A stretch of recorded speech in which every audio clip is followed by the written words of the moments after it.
Okay, very good evening to all of you. Welcome. This is the optional orientation. So today we are here gathered for understanding a very important part of your UPSC civil services exams, mains understanding. We have till date seen a continuous set of orientations where we have understood the exam, the scheme of the exam, idea of prelims, idea of mains, detailed syllabus orientation of prelims and mains.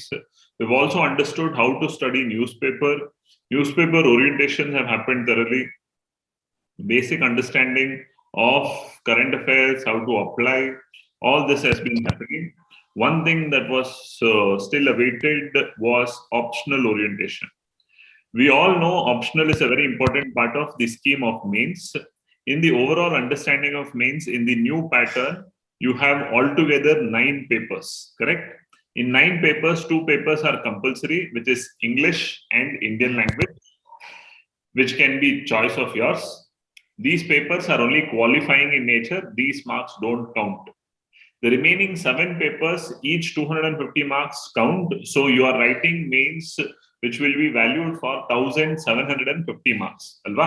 So total agi 7 paper baritira, prati paper ku 250 marks. So itara 1750 marks ge ನೀವು mains ಬರಿತಾ ಇದ್ದೀರಾ. ಈ total 1750 marks ಏನ್ mains ಬರೀತೀರಾ ಅದರಲ್ಲಿ 5 paper general studies ಇರುತ್ತೆ, common to everybody ಇರುತ್ತೆ, ಅಂದ್ರೆ ಎಲ್ಲರೂ ಕೂಡ ಸೇಮ್ ಪೇಪರ್ ಇರುತ್ತೆ. ಒಂದು essay, 4 paper general studies, GS1, GS2, GS3 ಮತ್ತೆ GS4.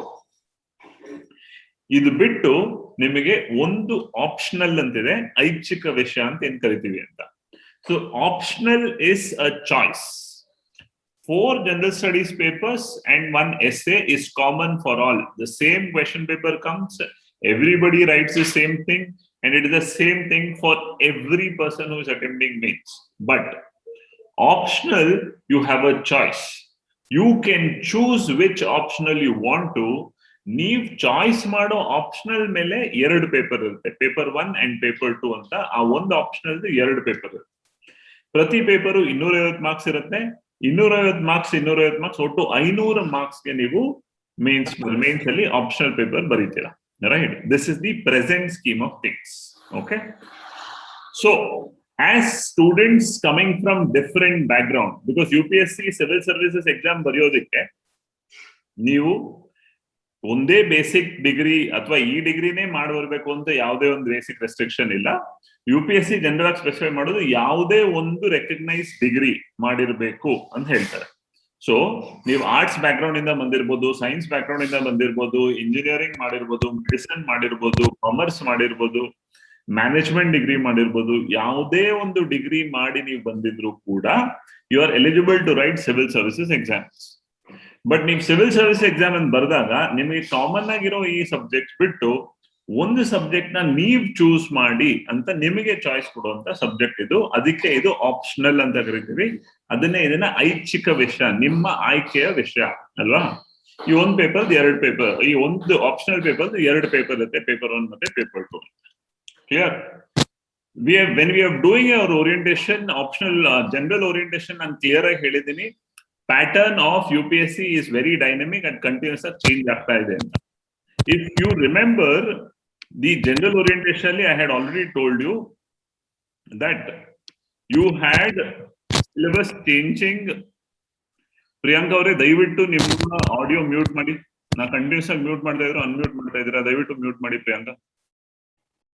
Right? So UPSC pattern has been very dynamic, continuously changing in terms to keep in tune with what is happening or the societal understanding. 2010ಕ್ಕಿಂತ ಮುಂಚೆ optional ಅನ್ನೋದು ಎಷ್ಟು important ಇತ್ತು ಅಂದ್ರೆ, ನಿಮ್ಮ prelims ಅಲ್ಲೂ ಕೂಡ optional ಇರ್ತಾ ಇತ್ತು. ಅಂದ್ರೆ ಪ್ರಿಲಿಮ್ಸ್ ಅಲ್ಲಿ ಒಂದು ಪೇಪರ್ ಜನರಲ್ ಸ್ಟಡೀಸ್ ಇತ್ತು, ಇನ್ನೊಂದು ಪೇಪರ್ ಆಪ್ಷನಲ್ ಇತ್ತು. ಸೊ ಜನರಲ್ ಸ್ಟಡೀಸ್ ನೀವು ಒಂದು ಪೇಪರ್ 100 ಮಾರ್ಕ್ಸ್ 150 ಕ್ವೆಶನ್ಸ್ ಬರ್ತಾ ಇದ್ದಾಗ ಒಂದು ಪೇಪರ್ 150 ಕ್ವೆಶನ್ಸ್ ಪ್ರಿಲಿಮ್ಸ್ GS ಬರಿತಾ ಇದ್ರೆ, ಇನ್ನೊಂದು ಪೇಪರ್ ನಿಮ್ಮ ಆಪ್ಷನಲ್ ಅಲ್ಲಿ MCQ ಕ್ವೆಶನ್ಸ್ ಬರ್ತಾ ಇತ್ತು, ರೈಟ್? ನೀವು 2 ಆಪ್ಷನ್ ಚೂಸ್ ಮಾಡ್ಬೇಕಾಯ್ತು. ಅದ್ರಲ್ಲಿ ಒಂದು ಆಪ್ಷನಲ್ ಪ್ರಿಲಿಮ್ಸ್ ಚೂಸ್ ಮಾಡ್ಬೇಕಾಯ್ತು. ಪ್ರಿಲಿಮ್ಸ್ ಅಲ್ಲಿರೋ ಆಪ್ಷನ್ ನ ನೀವು MCQ ಬೇಸ್ ಅಲ್ಲಿ ಅಪ್ಲೈ ಮಾಡ್ಬೇಕಾಯ್ತು. ಓಕೆ, ಮೇನ್ಸ್ ಅಲ್ಲಿ 2 ಜನರಲ್ ಸ್ಟಡೀಸ್ ಪೇಪರ್ ಮತ್ತೆ 2 ಆಪ್ಷನಲ್ ಬರಿಬೇಕಾಯ್ತು. Okay, 2011 2011 the pattern of prelims changed, where in prelims they removed optional and they said general studies and aptitude paper. But in mains from 2011 up till 2013, they retained the pattern where they kept 2 general studies papers, 2 optionals. ಅಂದ್ರೆ ಮೇನ್ಸ್ಗೆ ನೀವು ಒಟ್ಟು 2 optional select ಮಾಡ್ಬೇಕಾಯ್ತು. ಪ್ರತಿ optional 2 paper. Okay, so ಒಟ್ಟು 4 paper ಇರ್ತಾ ಇತ್ತು. ಇದು 2011ಕ್ಕಿಂತ 13ಕ್ಕಿಂತ ಮುಂಚೆ ಇದ್ದಂತ ಆಪ್ಷನ್. ಇದನ್ನ ನೋಡಿದೀವಿ ಆಲ್ರೆಡಿ ಅಲ್ವಾ? ಕ್ವಿಕ್ ಆಗಿ ತೋರಿಸ್ಬೇಕು ಅಂದ್ರೆ this is how the scheme was. So if U see this, before 2013 the scheme of the paper was compulsory paper ಅಂತ 2 ಇದ್ರೆ, ಒಂದು ಎಸ್ಸೆ ಇತ್ತು, ಎಸ್ಸೆ ಬರೀ 200 ಮಾರ್ಕ್ಸ್ ಇತ್ತು. ಜನರಲ್ ಸ್ಟಡೀಸ್ 1, ಜನರಲ್ ಸ್ಟಡೀಸ್ 2 ಅಂತ 2 ಪೇಪರ್ ಇತ್ತು. Both way 3 hours. Optional you had optional 1, optional 2. So 2 optional, ಪ್ರತಿ ಪೇಪರ್ದು ಆಪ್ಷನಲ್ದು 2 paper.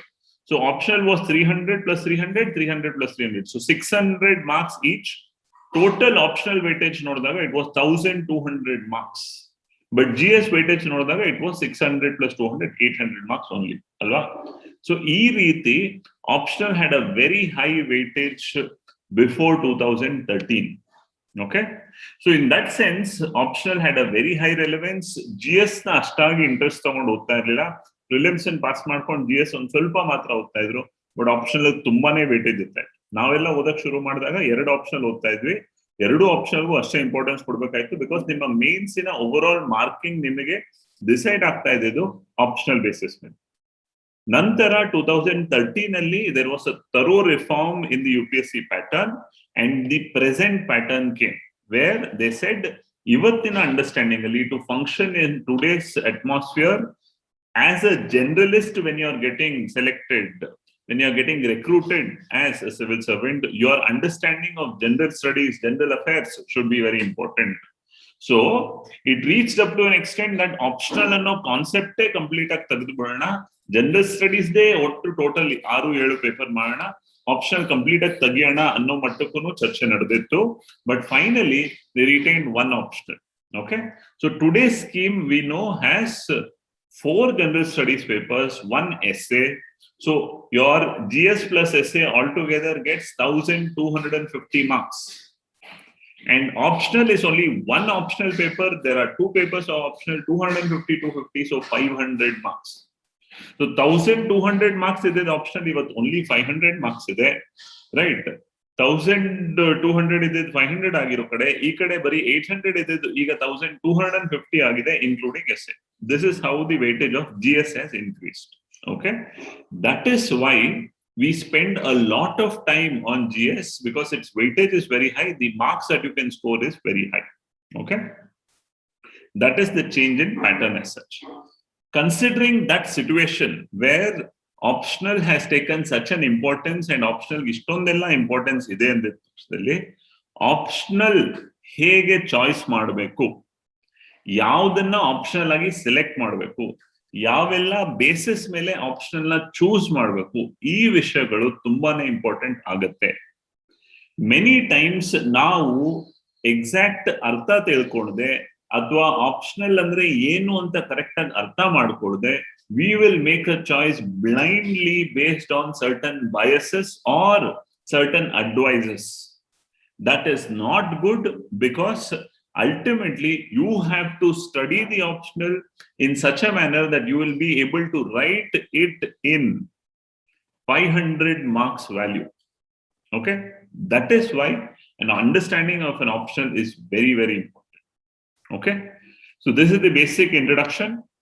Today we are here gathered to understand what is an optional, why is an optional very important, and how to choose an optional. So ನಿಮ್ಮ ಐಚ್ಛಿಕ ವಿಷಯ ಅನ್ನೋದು ಏನಿದೆ ಅದನ್ನ ಯಾವುದು, ಹೇಗೆ ಮತ್ತು ಏಕೆ, ಈ ವಿಷಯಗಳನ್ನ ಅರ್ಥ ಮಾಡ್ಕೊಳ್ಳೋದಕ್ಕೆ ಅಂತ ನಾವು ಇವತ್ತಿದ್ದೀವಿ.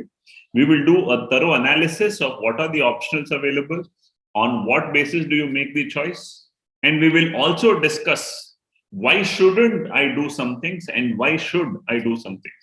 Okay, so the do's and don'ts of optional understanding kuda even discuss ಮಾಡೋಣ. Okay, so optional ಬಗ್ಗೆ ನಿಮ್ಮಲ್ಲಿರುವಂತ ಎಲ್ಲಾ ಡೌಟ್ಸ್ ಕೂಡ ಇವತ್ತು ತೆಗೆದಿಡಿ, ನಿಮ್ಮಲ್ಲಿರುವಂತ ಎಲ್ಲಾ ಬೇಸಿಕ್ ಕ್ಯೂರಿಯಾಸಿಟಿನ ಕೂಡ ಇವತ್ತು ತೆಗೆದಿಡಿ. ಪ್ರತಿಯೊಂದು ಡೌಟ್ಸ್ಗೂ ಪ್ರತಿಯೊಂದು ಕ್ಯೂರಿಯಾಸಿಟಿಗೂ ಕೂಡ ಇವತ್ತು ಆನ್ಸರ್ ಮಾಡೋಣ. Okay, right. ಇವತ್ತಿನ ಈ ಓರಿಯೆಂಟೇಶನ್ ಉದ್ದೇಶ ಇಷ್ಟೇ.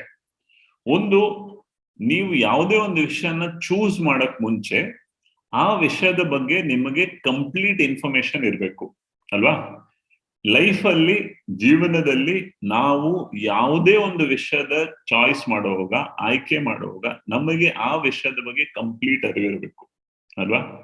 ನಾವು 10ನೇ ಕ್ಲಾಸ್ ಆದ್ಮೇಲೆ ಏನ್ ಓದ್ಬೇಕು ಅನ್ನೋದನ್ನ ನಾವು ಜಾಸ್ತಿ ಯೋಚನೆ ಮಾಡಿ ತಗೊಂಡ್ಲಿಲ್ಲ. ನಾವು 12ನೇ ಕ್ಲಾಸ್ ಆದ್ಮೇಲೆ ಏನ್ ಓದ್ಬೇಕು ಅನ್ನೋದು ಜಾಸ್ತಿ ಯೋಚನೆ ಮಾಡಿ ತಗೊಂಡಿಲ್ಲ. ಬಟ್ ಈಗ ಡಿಗ್ರಿ ಆದ್ಮೇಲೆ UPSC ಮಾಡ್ತೀವಿ ಅಂತ ಡಿಸೈಡ್ ಮಾಡಿದಾಗ ಸಾಕಷ್ಟು ಯೋಚನೆ ಮಾಡಿ ತಗೊಳ್ಳಿ ಅಂತ ನಾವು ತುಂಬಾ ಓರಿಯೆಂಟೇಶನ್ ಮಾಡಿದ್ವಿ. UPSC ಅಲ್ಲಿ ನೀವು ಯಾವ ಆಪ್ಷನ್ ತಗೊಳ್ಬೇಕು ಅನ್ನೋದನ್ನು ಕೂಡ ಅಷ್ಟೇ ಎಫೆಕ್ಟಿವ್ ಆಗಿ ಯೋಚನೆ ಮಾಡಿ ತಗೊಳ್ಬೇಕು ಅಲ್ವಾ? ಇನ್ನು ಮೇಲೆ ನೀವು ಇವಾಗಿರೋ ಒಂದು ಏಜ್ ಗ್ರೂಪ್ ಅಲ್ಲಿ, ಇವಾಗಿರೋ ಒಂದು ಮೆಚಾರಿಟಿ ಲೆವೆಲ್ ಅಲ್ಲಿ ನಿಮ್ಮ ಆಯ್ಕೆಗಳನ್ನು ನೀವು ಯೋಚನೆ ಮಾಡದೆ ಕರೆಕ್ಟ್ ಆಗಿ ಅದ್ರ ಬಗ್ಗೆ ಎಲ್ಲಾ ರೀತಿಯಲ್ಲಿ, ಎಲ್ಲಾ ದೃಷ್ಟಿಕೋನಗಳಲ್ಲಿ ಇನ್ಫಾರ್ಮೇಶನ್ ಕಲೆಕ್ಟ್ ಮಾಡದೆ ನೀವು ಚಾಯ್ಸ್ ಮಾಡಿದೀರಾ ಅಂದ್ರೆ that is your big mistake. Anything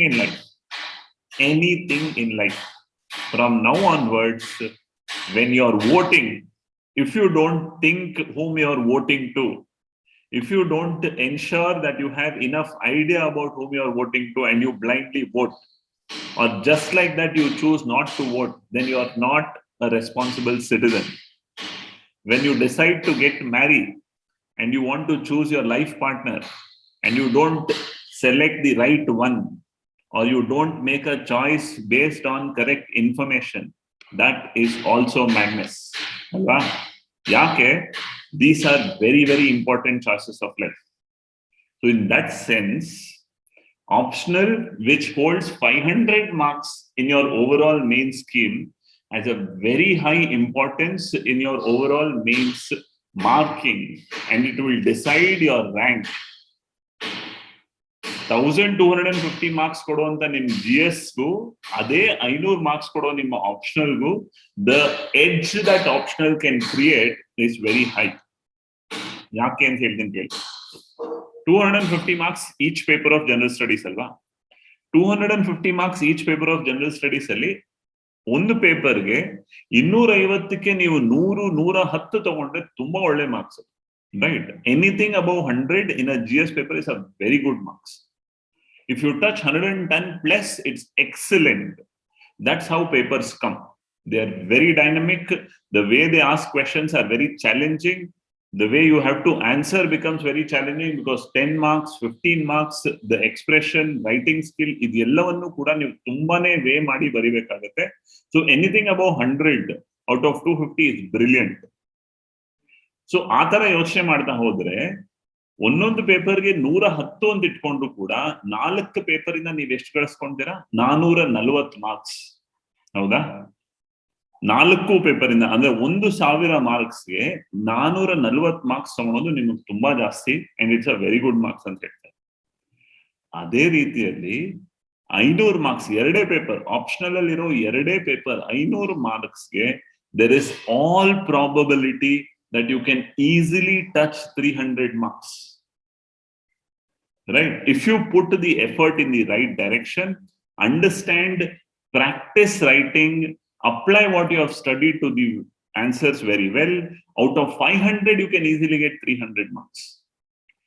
So ಒಂದು ಕಡೆ ನೋಡಿ, 1000 out of 1000 to get 440 or 400 marks is very good and it takes a lot of effort. But out of 500 you can easily get 300 if you put the effort in the right direction. And imagine if you get 300 out of 500, the edge that it creates is something brilliant.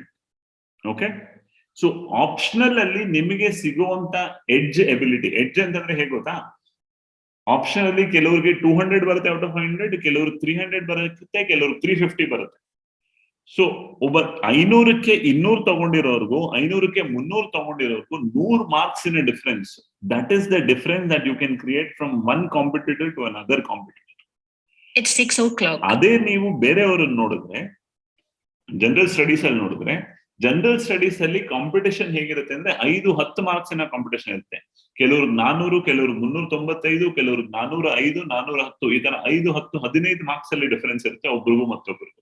Because ಒಂದೊಂದು paper ಅಲ್ಲಿ 2-3 marks ನ ವ್ಯತ್ಯಾಸ ಆಗಿರುತ್ತೆ to a very good studying serious student. But ಅದೇ optional ಅಲ್ಲಿ minimum 15-20 marks ಇಂದ 50-100 marks ವರೆಗೂ difference create ಆಗುತ್ತೆ. ಸೊ ಆಪ್ಷನಲ್ ಅಲ್ಲಿ ನಿಮ್ಮ ಓವರ್ ಆಲ್ ಮಾರ್ಕ್ಸ್ ಮತ್ತೆ ರ್ಯಾಂಕಿಂಗ್ ಗೆ ತುಂಬಾ ಒಳ್ಳೆಯ ಒಂದು ಎಡ್ಜ್ ಕ್ರಿಯೇಟ್ ಮಾಡ್ಕೊಡುತ್ತೆ. That is the benefit of optional, right? So keeping all this in mind, it is important to choose the right optional. ಯಾವುದೇ ಒಂದು ಆಪ್ಷನಲ್ ನ ನೀವು ಹಾಗೆ ಬ್ಲೈಂಡ್ ಆಗಿ ಜಂಪ್ ಮಾಡಿ ತಗೋಬಾರ್ದು. ಇದೇ ಉದ್ದೇಶಕ್ಕಾಗಿ ಅಂತ ಇವತ್ತು ಎಕ್ಸ್ಕ್ಲೂಸಿವ್ ಆಗಿ ಆಪ್ಷನಲ್ ನ ಪ್ರತಿಯೊಂದು ವಿಷಯವನ್ನು ಸಮಗ್ರವಾಗಿ ಡಿಸ್ಕಸ್ ಮಾಡೋದಕ್ಕೆ we are sir. Okay, that is why we do an exclusive orientation on optional. This is what we are trying to do. Okay, optional, what, why and how. So we all know the scheme of UPSC. There is notification that generally comes in February, March. Nenne keluru kelta idri yav exam call agutte anta. February, March alli nimage exam notification barutte. Prelims generally May athwa June alli conduct agutte. Prelims results July, August alli barutte. September, October alli around mains exam conduct agutte. Mains exam result December, January alli barutte. Mains exam ನಂತರ ನಿಮಗೆ interview ಇರುತ್ತೆ, personality test. ಆ personality test ನಿಮಗೆ ಜನವರಿ, ಫೆಬ್ರವರಿ around ಶುರುವಾಗುತ್ತೆ. ಜನವರಿ, ಫೆಬ್ರವರಿ ಶುರುವಾಗೋ personality test final ranking announce ಆಗೋದು ಏಪ್ರಿಲ್, ಮೇ. ಇದು ಜನರಲ್ ಆಗಿ ಫಾಲೋ ಆಗುವಂತ ಶೆಡ್ಯೂಲ್. ಕಳೆದ 2 ವರ್ಷಗಳಿಂದ ಕೋವಿಡ್ ಕಾರಣದಿಂದ ನಿಮ್ಮ ಪ್ರಿಲಿಮ್ಸ್ ಡಿಲೇ ಆಗಿದೆ. ಪ್ರಿಲಿಮ್ಸ್ ಮೇ, ಜೂನ್ ಅಲ್ಲಿ ನಡಿಬೇಕಾಗಿತ್ತು. ಪ್ರಿಲಿಮ್ಸ್ ಲಾಸ್ಟ್ ವರ್ಷ ಕೂಡ, ಈ ವರ್ಷ ಕೂಡ ಅಕ್ಟೋಬರ್ ಅಲ್ಲಿ ನಡೀತಾ ಇದೆ. ಮೇನ್ಸ್ ಜನವರಿಯಲ್ಲಿ ನಡೀತಾ ಇದೆ. ಆ ಕಾರಣದಿಂದ ಇಂಟರ್ವ್ಯೂ ಮತ್ತಷ್ಟು ಡಿಲೇ ಆಗ್ತಾ ಇದೆ. ಈ ವರ್ಷದ ಇಂಟರ್ವ್ಯೂಗಳು ಆಗಸ್ಟ್ 21ನೇ ತಾರೀಕಿಂದ ಶುರು ಆಗ್ತಾ ಇದೆ. ಆಗಸ್ಟ್ 2ನೇ ತಾರೀಕಿಂದ ಶುರು ಆಗ್ತಾರೆ. ಸೆಪ್ಟೆಂಬರ್ 22ನೇ ತಾರೀಕು ತನಕ ನಡೀತಾ ಇದೆ. ಸೊ ಈ ವರ್ಷದ ಮೇನ್ಸ್ ರಿಸಲ್ಟ್ ನೀವು ಅಂದ್ರೆ ಫೈನಲ್ ರಿಸಲ್ಟ್ ರ್ಯಾಂಕಿಂಗ್ಸ್ ನ ಸೆಪ್ಟೆಂಬರ್ ಎಂಡ್ ಅಷ್ಟೊಳಗಡೆ ನೋಡ್ತೀರಾ. ಸೆಪ್ಟೆಂಬರ್ 29-30 ಈ ವರ್ಷದ IAS, IPS ರ್ಯಾಂಕಿಂಗ್ಸ್ ನ ಅನೌನ್ಸ್ ಮಾಡ್ತಾರೆ UPSC ಅವರು. ಅವಾಗ ನೀವು ಒಬ್ಸರ್ವ್ ಮಾಡ್ತಾರೆ. Okay, this is the general scheme. Specifically, there are 3 stages to the exam. Preliminary exam, this is an objective exam where you have MCQ based. Mains exam is subjective where you have to write. Final stage is personality test and a very important stage. Howda? Mains exam has very high cruciality. We have discussed the mains exam where there are 2 compulsory papers. Then you have 5 general studies idea, 1 essay and 4 general studies papers, and 1 optional that you have to choose. That 1 optional will give you 500 marks. Alva? So prelims has 2 papers, mains altogether has 7 papers, essay 5 general studies, optional. In this optional you have 2 papers, GS1 and GS2. Howda? Optional paper 1, paper 2. Optional paper 1 gets 250 marks. Optional paper 2 gets 250 marks. 3 hours ಅಲ್ಲಿ ಈ paper ಬರೀತೀರ. Okay, so 3 hours paper 1, 3 hours paper 2 ಒಂದೇ ದಿವಸ ಇರುತ್ತೆ. On the same day you will be writing both paper 1 and paper 2. Okay, that becomes a bigger challenge. Clear? At this point of time I will add one more thing. Okay, ಅರ್ಥ ಮಾಡ್ಕೊಳ್ಳಿ. UPSC notification ನೀವು ಓದಿದ್ರೆ clear ಆಗಿ ಅವ್ರು ಏನ್ ಹೇಳ್ತಾರೆ, general studies subject ಅಲ್ಲಿ ನಿಮ್ಮ ನಾಲೆಡ್ಜ್ ಲೆವೆಲ್ ನ ಅವರು ಎಕ್ಸ್ಪೆಕ್ಟ್ ಮಾಡೋದು 10th to 12th ಸ್ಟ್ಯಾಂಡರ್ಡ್ ಲೆವೆಲ್ಗೆ ಎಕ್ಸ್ಪೆಕ್ಟ್ ಮಾಡ್ತಾರೆ. ಓಕೆ, ಸೊ ಜನರಲ್ ಸ್ಟಡೀಸ್ ಅಲ್ಲಿ ನಿಮ್ಮ ನಾಲೆಡ್ಜ್ ಲೆವೆಲ್ ಅವರು 10th to 12th ಸ್ಟ್ಯಾಂಡರ್ಡ್ ಅಲ್ಲಿ ಎಕ್ಸ್ಪೆಕ್ಟ್ ಮಾಡ್ತಾರೆ. ಆ 10th to 12th standard knowledge level ನಿಮ್ಮ ಇವತ್ತಿನ ಮೆಚಾರಿಟಿ ಲೆವೆಲ್ಗೆ ಅಪ್ಲೈ ಮಾಡಿ ಬರೀಬೇಕು ಅಂತ ಎಕ್ಸ್ಪೆಕ್ಟ್ ಮಾಡ್ತಾರೆ. Okay, so 10th to 12th standard knowledge level for general studies. ಅದೇ ಆಪ್ಷನಲ್ ಬಂದಾಗ, ನಿಮ್ಮ ಐಚ್ಛಿಕ ವಿಷಯಕ್ಕೆ ಬಂದಾಗ, they are expecting that your knowledge should be of degree level. Okay, so ಒಬ್ಬ ಡಿಗ್ರಿ ಸ್ಟೂಡೆಂಟ್ ಆಪ್ಷನಲ್ ಅಂಡರ್ಸ್ಟ್ಯಾಂಡ್ ಮಾಡ್ಕೊಂಡಾಗ ಯಾವ ಮಟ್ಟಕ್ಕೆ ಬರೀತಾನೆ ಆ ರೀತಿ ಬರೀಬೇಕು ಅಂತ ಎಕ್ಸ್ಪೆಕ್ಟ್ ಮಾಡ್ತಾರೆ. Okay, so obviously your optional questions, understanding and expectation of the way you will write answers will be higher. Okay, general studies ಅಲ್ಲಿ ನೀವು ಸಿಂಪಲ್ ಆಗಿ ಒಬ್ಬ ಕಾಮನ್ ಮ್ಯಾನ್ಗೆ ಅರ್ಥ ಆಗೋ ರೀತಿಯಲ್ಲಿ ಪ್ರಶ್ನೆ ಏನ್ ಕೇಳ್ತಾ ಇದೆ ಅನ್ನೋದನ್ನ ಅಡ್ರೆಸ್ ಮಾಡಿ ಡೈರೆಕ್ಟ್ ಆಗಿ ಬರೀಬೇಕಾಗತ್ತೆ. ಅದೇ ಆಪ್ಷನಲ್ ಅಂತ ಬಂದಾಗ ಆಪ್ಷನಲ್ ನ ನೀವು ಒಬ್ಬ ಡಿಗ್ರಿ ಸ್ಟೂಡೆಂಟ್ ಆ ಮಟ್ಟಕ್ಕೆ ಓದಿ ಅರ್ಥ ಮಾಡ್ಕೊಂಡಿರೋ ಲೆವೆಲ್ ಅಲ್ಲಿ ಬರೀಬೇಕಾಗುತ್ತೆ. So the expectation is higher for optional. Okay, ಈ ವಿಷಯವನ್ನು ಕೂಡ ಕ್ಲಿಯರ್ ಆಗಿ ಅರ್ಥ ಮಾಡ್ಕೊಳ್ಳಿ. Okay, next, here comes the most important question. What is an optional? What should be the choice based on? ನಾನು ಇರುವಷ್ಟು ಆಪ್ಷನಲ್ಗಳಲ್ಲಿ ಆಪ್ಷನಲ್ ನ ಸೆಲೆಕ್ಟ್ ಮಾಡಬೇಕು ಅಂದ್ರೆ ಯಾವ ಬೇಸಿಸ್ ಮೇಲೆ ನಾನು ಆಪ್ಷನ್ ಚೂಸ್ ಮಾಡಬೇಕು ಅಂತ ಅಲ್ವಾ? ಸೊ ಇಲ್ಲಿ ಕೆಲವು ಪ್ರಶ್ನೆಗಳಿವೆ, ಆ ಪ್ರತಿಯೊಂದು ಪ್ರಶ್ನೆನೂ ಆನ್ಸರ್ ಮಾಡಿ. What is an optional? Right, ಪ್ರಶ್ನೆ ಒಂದು, ಆಪ್ಷನಲ್ ಯಾಕೆ ಇಟ್ಟಿದ್ದಾರೆ ಅಂಡ್ ಆಪ್ಷನಲ್ ಅಂದ್ರೆ ಏನು? ನೀವೆಲ್ಲರೂ ಕೂಡ ಡಿಗ್ರಿ ಮಾಡ್ತಾ ಇರ್ತೀರಾ ಅಥವಾ ಮುಂದೆ ಡಿಗ್ರಿ ಮಾಡೋರು ಇದ್ದೀರಾ. Some of you are in your first year degree, ಈಗ ತಾನೇ ಸೆಕೆಂಡ್ PU ಪಾಸ್ ಆಗಿರೋರು ಇದ್ದೀರಾ. So you are just passing, right? So that is happening. So on that side I want to give you a basic understanding. ನಿಮ್ಮ ಡಿಗ್ರಿಯಲ್ಲಿ ನೀವೆಲ್ಲರೂ experience ಮಾಡಿರ್ತೀರಾ. Third year ಅಥವಾ fourth year degree ಅಂದ್ರೆ 4 ವರ್ಷ degree ಇರೋರಿಗೆ ಥರ್ಡ್ ಇಯರ್ ಅಲ್ಲಿ and 3 ವರ್ಷ ಡಿಗ್ರಿ ಇರೋರಿಗೆ ನಿಮ್ಮ ಸೆಕೆಂಡ್ ಇಯರ್ ಅಲ್ಲಿ ನೀವು ಒಬ್ಸರ್ವ್ ಮಾಡಿರ್ತೀರಾ, ನಿಮ್ಮ ಕಾಮನ್ ಡಿಗ್ರಿ ಸಬ್ಜೆಕ್ಟ್ಸ್ ಬಿಟ್ಟು ಒಂದು ಎಲೆಕ್ಟಿವ್ ಅಂತ ಇರುತ್ತೆ. ಆ ಎಲೆಕ್ಟಿವ್ ನ ಒಂದ್ 4-5 ಎಲೆಕ್ಟಿವ್ ಅಂತ ಇರುತ್ತೆ, ಅದರಲ್ಲಿ ನೀವು ಚೂಸ್ ಮಾಡಬಹುದು ಅನ್ನೋ ಎಲೆಕ್ಟಿವ್ ನ ಕೊಡ್ತಾರೆ. ರೈಟ್, ಕೆಲವು ಕಡೆ ಕಾಲೇಜಸ್ ಅಲ್ಲಿ ಟೀಚರ್ ಇಲ್ಲ ಅಂತ ಹೇಳ್ಬಿಟ್ಟು ಕಾಲೇಜ್ ಅವರೇ ಡಿಸೈಡ್ ಮಾಡ್ಬಿಡ್ತಾರೆ ಈ ಎಲೆಕ್ಟಿವ್ಸ್ ಅಂತ. ಕೆಲವು ಕಡೆ ಸ್ಟೂಡೆಂಟ್ಸ್ ನ ಚಾಯ್ಸ್ ಮಾಡೋದಕ್ಕೆ ಬಿಡ್ತಾರೆ. ಸೊ ನಿಮ್ಮ ರೆಗ್ಯುಲರ್ ಸಬ್ಜೆಕ್ಟ್ಸ್ ಬಿಟ್ಟು there will be something called elective. Right, as an engineer, if I should say, I studied electronics engineering. So in the 6th semester, 7th semester, they will offer us elective, say, okay, all of you are studying electronics engineering. So ನಿಮ್ಗೆ C++ ಓದುವಂಥದ್ದು ಅಥವಾ digital signal processing ಓದುವಂಥದ್ದು, image processing ಓದುವಂಥದ್ದು, these are the electives offered. ನಿಮ್ಗೆ ಇಷ್ಟ ಬಂದಿದ್ದು ನೀವು choose ಮಾಡಿ ಅಂತ ಕೊಡ್ತಾರೆ. ಹೌದಾ? ಪ್ರತಿಯೊಬ್ಬರು ನಿಮ್ಮ ಡಿಗ್ರಿಯಲ್ಲಿ ಎಲೆಕ್ಟಿವ್ ಅಂತ ಕೊಡ್ತಾರಲ್ವಾ? ಅದೇ ರೀತಿಯಲ್ಲಿ ನೀವು ಇಲ್ಲಿ ಕಂಪ್ಲೀಟ್ ಆಗಿ ಜನರಲ್ ಸ್ಟಡೀಸ್ ಓದ್ತಾ ಇದ್ದೀರಾ. ಜನರಲ್ ಸ್ಟಡೀಸ್ ನ ನೀವು ಪ್ರಿಲಿಮ್ಸ್ ಅಲ್ಲೂ ಓದ್ತಾ ಇದ್ದೀರಾ, ಮೇನ್ಸ್ ಅಲ್ಲೂ ಓದ್ತಾ ಇದ್ದೀರಾ.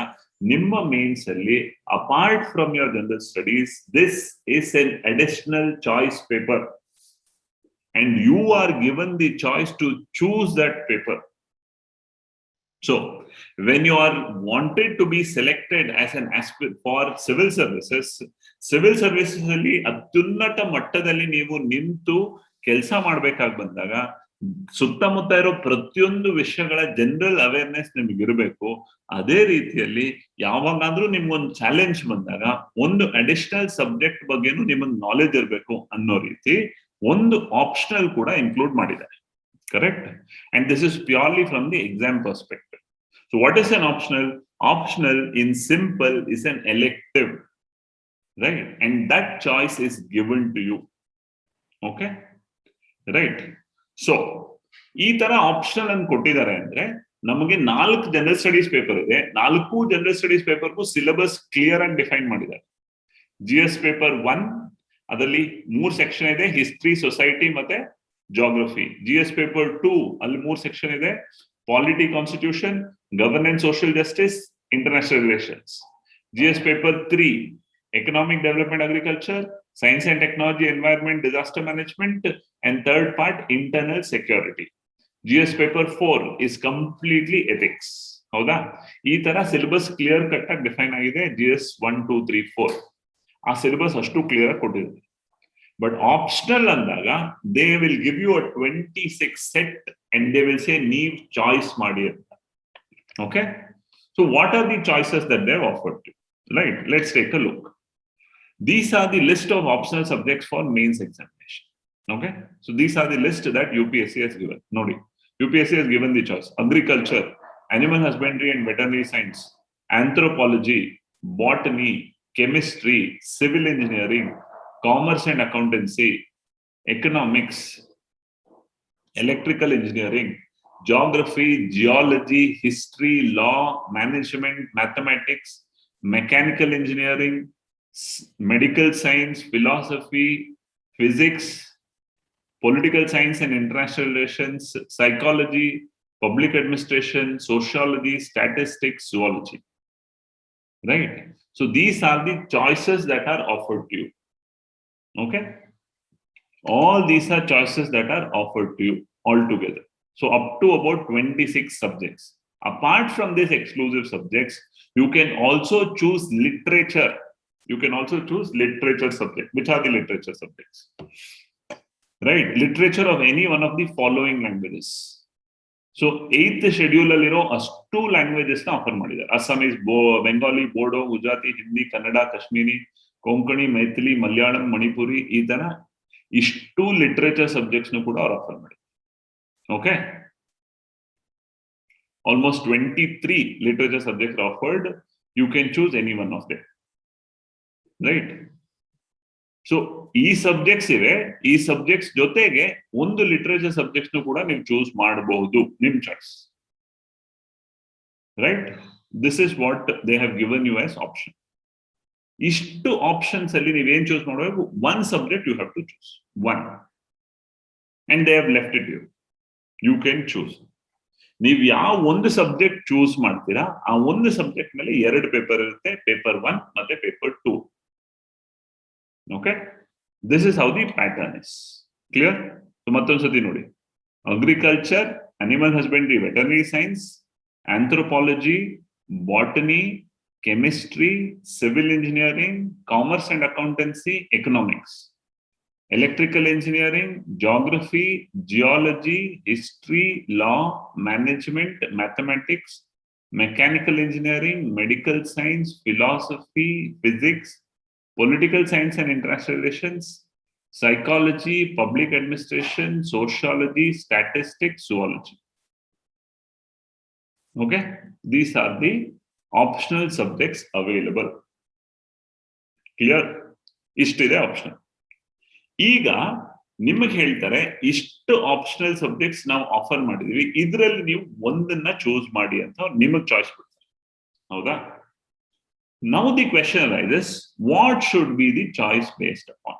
If these are the optionals available, ನಾನು ಚೂಸ್ ಮಾಡುವಾಗ ಯಾವ ವಿಷಯಗಳನ್ನ ಪರಿಗಣನೆಗೆ ತಗೊಂಡು ನಾನು ನನ್ನ ಐಚ್ಛಿಕ ವಿಷಯವನ್ನ ಆಯ್ಕೆ ಮಾಡಬೇಕು ಅನ್ನೋದು ಬರುತ್ತೆ. Right? What are the criteria? What is these choices based on which I should choose my optional subject? This question arises. So for that question, idea is number 1, interest. Number 2, sources. And number 3, most importantly, answer writing ability. Right? So how do I choose my optional? Ide elva prashne kelta irodu. Nanage ee subject andre tumba ishta, bari choice ಮಾಡೋಣ. Right? ಆ ಇಷ್ಟ ಅನ್ನೋದಿದೆಯಲ್ಲ, ಹೇಗೆ ಇಷ್ಟ, ಯಾಕೆ ಇಷ್ಟ, ಈ ಪ್ರಶ್ನೆ ಇರುತ್ತೆ. ನನ್ನ ಲೈಫ್ ಎಲ್ಲಾನು ನಾನು ಸೈಕಾಲಜಿ ಕಲಿಬೇಕು ಅಂತ ಇಷ್ಟಪಟ್ಟಿದ್ದೆ, ಸೈಕಾಲಜಿಯಲ್ಲಿ ನನಗೆ ತುಂಬಾ ಇಂಟ್ರೆಸ್ಟ್ ಇದೆ, ಸೊ ನಾನು ಸೈಕಾಲಜಿ ತಗೊಂತೀನಿ. ರೈಟ್? ಇದು ಕ್ಯೂರಿಯಾಸಿಟಿಯಿಂದ ಒಳಗಡೆ ಸುಮ್ಮನೆ ಏನಿದೆ ಸೈಕಾಲಜಿಯಲ್ಲಿ ನೋಡೋಣ ಅನ್ನೋ ರೀತಿ. Right? That interest is different. Here please remember, you are choosing an optional for an exam and it carries 500 marks. So you have to make the choice with a lot of understanding that ನಾನು ಈ subject ನ degree ಲೆವೆಲ್ಗೆ ನಾನು ಓದಿ ಅದಕ್ಕೆ 500 marks ಅಷ್ಟು 2 paper ಅಲ್ಲಿ exam ಬರೀಬೇಕು ಅನ್ನೋದನ್ನ ಯಾವತ್ತೂ ಮನಸ್ಸಲ್ಲಿ ಇಟ್ಕೊಳ್ಳಿ. ಆ ಬೇಸಿಸ್ ಅಲ್ಲಿ ನಾನು ಈ ಸಬ್ಜೆಕ್ಟ್ ಮೇಲೆ ಇಂಟ್ರೆಸ್ಟ್ ಬೆಳೆಸ್ಕೊಳ್ಬಹುದಾ, ಅದು ನಿಮ್ಮ ಇಂಟ್ರೆಸ್ಟ್. ಓಕೆ? ನೋಡೋದಕ್ಕೆಲ್ಲ ಚೆನ್ನಾಗಿ ಅನ್ಸುತ್ತೆ. ರೈಟ್? ನಮ್ದು ಅಗ್ರಿಕಲ್ಚರ್ ಫ್ಯಾಮಿಲಿ, ನಾವು ಹುಟ್ಟು ಬೆಳೆದಿದ್ದೆಲ್ಲ ರೈತರಾಗಿ, ಸೊ ನಾ ಅಗ್ರಿಕಲ್ಚರ್ ತಗೋಣ. ರೈಟ್? ನಮ್ಮ ಮನೇಲೆಲ್ಲ ಸುಮಾರು ಹಸುಗಳಿವೆ, ವೆಟರ್ನರಿ ಸೈನ್ಸ್ ಅದೇ ಸಬ್ಜೆಕ್ಟ್ ಅನ್ಸಿದೆ, ವೆಟರ್ನರಿ ಸೈನ್ಸ್ ತಗೋಣ. Botany, right? ನಾನು PUC ಅಲ್ಲಿ ಓದ್ತಾ ಇದ್ದಾಗ, ಡಿಗ್ರಿ ಇನಿಷಿಯಲ್ ಸ್ಕೂಲಲ್ಲಿ ಇದ್ದಾಗೆಲ್ಲರೂ ನಾನು ಬಾಟ್ನಿ ತುಂಬಾ ಚೆನ್ನಾಗಿ ಮಾಡ್ತೇವೆ, ಬಾಟ್ನಿ ತಗೋಣ. ನೋ, ಇದೆಲ್ಲ ಇಷ್ಟ ಕಷ್ಟಗಳು. Right? This is a different idea. Your choice should be, yes, first, interest. What type of interest? How do you differentiate? I should be able to relate to the subject. Right? ನಾನು ಏನ್ ಕಲಿತೀನಿ ಅದ್ರ ಬಗ್ಗೆ ನನಗೆ basic idea ಇರಬೇಕು, ಅರ್ಥ ಆಗೋ ಮಟ್ಟದಲ್ಲಿ ಇರಬೇಕು. ಅದು ನನ್ನ ತಲೆ ಮೇಲೆ ಹೋಗ್ಬಿಡು. ರೈಟ್? ಒಂದು ಬೌನ್ಸರ್ ಹಾಕ್ಬಿಡು ಸಡನ್ ಆಗಿ, ಅದ್ರಲ್ಲಿ ಏನೋ ಒಂದು ಮೆಟಾಫಿಸಿಕ್ಸ್ ಐಡಿಯಾ ಅಂತ ಹೇಳ್ತಾರೆ, ನನಗೆ ಅದು ಏನೋ ಅಂತಾನೆ ಗೊತ್ತಾಗ್ತಾ ಇಲ್ಲ, ಹಾಗಾಗ್ಬಿಡು. ರೈಟ್? ಸೊ ನಿಮ್ಗೆ ಪ್ರತಿಯೊಂದು ವಿಷಯದ ಪೂರ್ಣ ಪರಿಕಲ್ಪನೆ ಇರಬೇಕು. ಅದನ್ನ ನೋಡಿದಾಗ, ಅದನ್ನ ಅರ್ಥ ಮಾಡಿಸ್ಕೊಂಡಾಗ, ಅದು ಅದನ್ನ ಯಾರಾದ್ರೂ ನಿಮ್ಗೆ ಹೇಳ್ಕೊಟ್ಟಾಗ, ಓಕೆ ಇದು ಹೀಗೆ ಅಂತ. That should be the basic fundamental, right? For example, if I am talking about public administration, now ನಿಮ್ಗೆ ಹೇಳ್ತೀನಿ ನೋಡಿ, ಆಡಳಿತ ವ್ಯವಸ್ಥೆ, right? There is public administration, there is private administration. Public administration ಅಲ್ಲಿ ಈ ರೀತಿ ಗವರ್ಮೆಂಟ್ ಮತ್ತು ಪಬ್ಲಿಕ್ ಸಂಸ್ಥೆಗಳ ಆಡಳಿತವನ್ನು ನೋಡ್ತಾ ಇದ್ದೀವಿ. So that is public administration. Private administration ಅಂತಂದ್ರೆ we are purely talking about profit orientation, profit based administration. ಈ ರೀತಿ ನೋಡ್ತಾ ಇದ್ದೀವಿ. That is how you differentiate the idea of public and private administration. This is the perspective. ಆಗ ನೀವು okay, government ನಡೆಸ್ತಾ ಇರೋ ಒಂದು ಸಂಸ್ಥೆ ಅಂದ್ರೆ ಪಬ್ಲಿಕ್ ಅಡ್ಮಿನಿಸ್ಟ್ರೇಷನ್, ಗವರ್ಮೆಂಟ್ ಇಲ್ಲಿ ಕೆಲಸ ಮಾಡ್ತಾ ಇರೋದಿಲ್ಲ ಪಬ್ಲಿಕ್ ಅಡ್ಮಿನಿಸ್ಟ್ರೇಷನ್, ಅದೇ ಒಂದು ಟಾಟಾ, ರೈಟ್, ಒಂದು ಬಿರ್ಲಾ ಅಥವಾ ಒಂದು ಅಂಬಾನಿ, ಅದಾನಿ, ರಿಲಯನ್ಸ್, ಇವೆಲ್ಲನೂ ಪ್ರೈವೇಟ್ ಅಡ್ಮಿನಿಸ್ಟ್ರೇಷನ್. ಈ ರೀತಿ ವ್ಯತ್ಯಾಸ. ಪಬ್ಲಿಕ್ ಅಡ್ಮಿನಿಸ್ಟ್ರೇಷನ್ ಇರುವಂತ ಏಮ್ಸ್ ಏನು, ಆಬ್ಜೆಕ್ಟಿವ್ಸ್ ಏನು, ಟಾರ್ಗೆಟ್ ಏನು, ಪ್ರೈವೇಟ್ ಅಡ್ಮಿನಿಸ್ಟ್ರೇಷನ್ ಇರುವಂತ ಏಮ್ಸ್ ಏನು, ಈ ರೀತಿ ನಾನು ನನ್ನ ಸುತ್ತಮುತ್ತಲು ಇರುವಂತಹ ವಿಷಯಗಳ ಮೇಲೆ ನಾನು ಪರಿಕಲ್ಪನೆ ಮಾಡ್ಕೋಬಹುದು, ರೈಟ್? ಸೊ ಯಾವುದೇ ಒಂದು ಆಪ್ಷನ್ ನೀವು ಈ ತರ ತಗೊಂಡಾಗ you should be able to relate to it. ನಿಮಗೆ ಅದು ಅರ್ಥ ಆಗೋ ಮಟ್ಟದಲ್ಲಿ ಇರಬೇಕು, ನೀವು ಅದನ್ನ ನಿಮ್ಮ ನಾಲೆಜ್ ಲೆವೆಲ್ ಅಲ್ಲಿ ಗ್ರಹಿಸೋ ಮಟ್ಟದಲ್ಲಿ ಇರಬೇಕು, ರೈಟ್? ಪರಿಕಲ್ಪನೆ, ಇಮ್ಯಾಜಿನೇಷನ್ ಐಡಿಯಾ ಇರಬೇಕು. ಓಕೆ, ನೆಕ್ಸ್ಟ್, ನೀವು ಯಾವುದೇ ಒಂದು ಆಪ್ಷನ್ ಚೂಸ್ ಮಾಡಿದಾಗ ಆ ಆಪ್ಷನಲ್ ನ 500 ಮಾರ್ಕ್ಸ್ಗೆ ಇರೋ ಅಷ್ಟು ಸಿಲೆಬಸ್ ನ ಕಲಿಯೋದಕ್ಕೆ ಪರ್ಯಾಪ್ತವಾಗಿ ಸೋರ್ಸಸ್ ಅವೈಲಬಿಲಿಟಿ ಇರಬೇಕು, ರೈಟ್? ಬುಕ್ಸ್ ಇರಬೇಕು, ಬುಕ್ಸ್ ಅವೈಲಬಿಲಿಟಿ ಇರಬೇಕು. ಆ ಬುಕ್ಸ್ ನ ನೀವು ಓದೋಷ್ಟು ಎಬಿಲಿಟಿ ಕೂಡ ನೀವು ಬೆಳೆಸ್ಕೋಬೇಕು. That is the idea. Okay, that perspective also it should be built. That is about sources. Okay, next most important fact, interest develop ಮಾಡ್ಕೊಂಡಿದ್ದೀನಿ, ಬುಕ್ಸು ಅವೈಲೇಬಲ್ ಇದೆ, ಕಲಿಯೋದಕ್ಕೆ ಎಲ್ಲಾನು ರೆಡಿ ಇದೆ, ಕಲ್ಸೋದಕ್ಕೆ ಟೀಚರ್ ಕೂಡ ಇದ್ದಾರೆ, ಇದೆಲ್ಲಾನು ಇದೆ.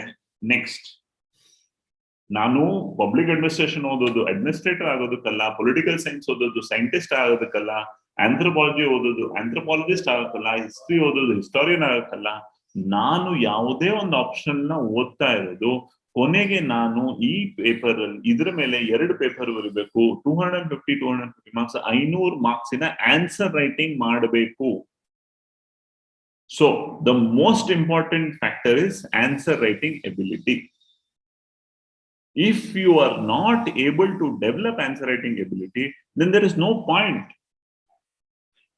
right? I mean, if I am giving my own example, now shuru ಮಾಡಿದಾಗ 2 option, ನಾನು 2 ಆಪ್ಷನ್ ಯಾವ ಬೇಸಿಸ್ ಮೇಲೆ ಚಾಯ್ಸ್ ಮಾಡಿದೆ, ನಾನು ಕೆಲವು ಓರಿಯಂಟೇಷನ್ಸ್ ಅಟೆಂಡ್ ಮಾಡಿದೆ, ಪಬ್ಲಿಕ್ ಅಡ್ಮಿನಿಸ್ಟ್ರೇಷನ್, ಸೋಶಿಯಾಲಜಿ, ನನಗೆ 2 ಆಪ್ಷನಲ್ ಅಂತ ಇಷ್ಟ ಆಯ್ತು, ಇಂಟ್ರೆಸ್ಟ್ ಆಯ್ತು, ಅದರಲ್ಲಿರೋ ಎಲ್ಲಾ ಸಿಲೆಬಸ್ ಅನ್ನು ತಿಳ್ಕೊಂಡು ಆ ಬೇಸಿಸ್ ಮೇಲೆ ನಾನು idea. Okay, so what is the idea? Interest ಹೇಗೆ ಸರ್ ಬೆಳೆಸ್ಕೊಳೋದು, ರೈಟ್? ನಾವು ನಿಮಗೆ ಈಗ UPSC ಆಫರ್ ಮಾಡೋ ಅಷ್ಟು ಸಬ್ಜೆಕ್ಟ್ಸ್ ಅನ್ನು ತೋರಿಸಿದೀವಿ, ಅದರ ನಂತರ ಪಾಪ್ಯುಲರ್ ಚಾಯ್ಸಸ್ ಅಂತ ಕೆಲವು ಆಪ್ಷನಲ್ ನ ತೋರಿಸ್ತೀವಿ, ಹೌದಾ? ನೀವು ಒಂದು ದೊಡ್ಡ ಲಿಸ್ಟ್ ಕೂಡ ಇಟ್ಕೊಳ್ಳಿ, ಆ ದೊಡ್ಡ ಲಿಸ್ಟ್ ಇಂದ ಒಂದು 5-6 ಸಬ್ಜೆಕ್ಟ್ ನ ಶಾರ್ಟ್ ಲಿಸ್ಟ್ ಮಾಡ್ಕೊಳ್ಳಿ, ರೈಟ್? ಒಂದು 20-25, ಓಕೆ, ನಾನು ಒಂದು ಮದುವೆಗೆ ಹೋಗಿದ್ದೀನಿ, ಪ್ಯಾಲೇಸ್ ರೋಡ್ ಅಲ್ಲಿ ಒಂದು ದೊಡ್ಡ ಮದುವೆ, ಅದ್ರಲ್ಲಿ ಒಂದು 50 ಐಟಮ್ ಇದೆ, 50 ಐಟಮ್ ನಾನು ತಿನ್ನಕ್ ಆಗಲ್ಲ. ಸೊ ನಾನು ಏನ್ ಮಾಡ್ಬೇಕು, 50 ಐಟಮ್ ಅಲ್ಲಿ ಒಂದು 10 ಐಟಮ್ ಶಾರ್ಟ್ ಲಿಸ್ಟ್ ಮಾಡ್ಕೊಂಡು, right?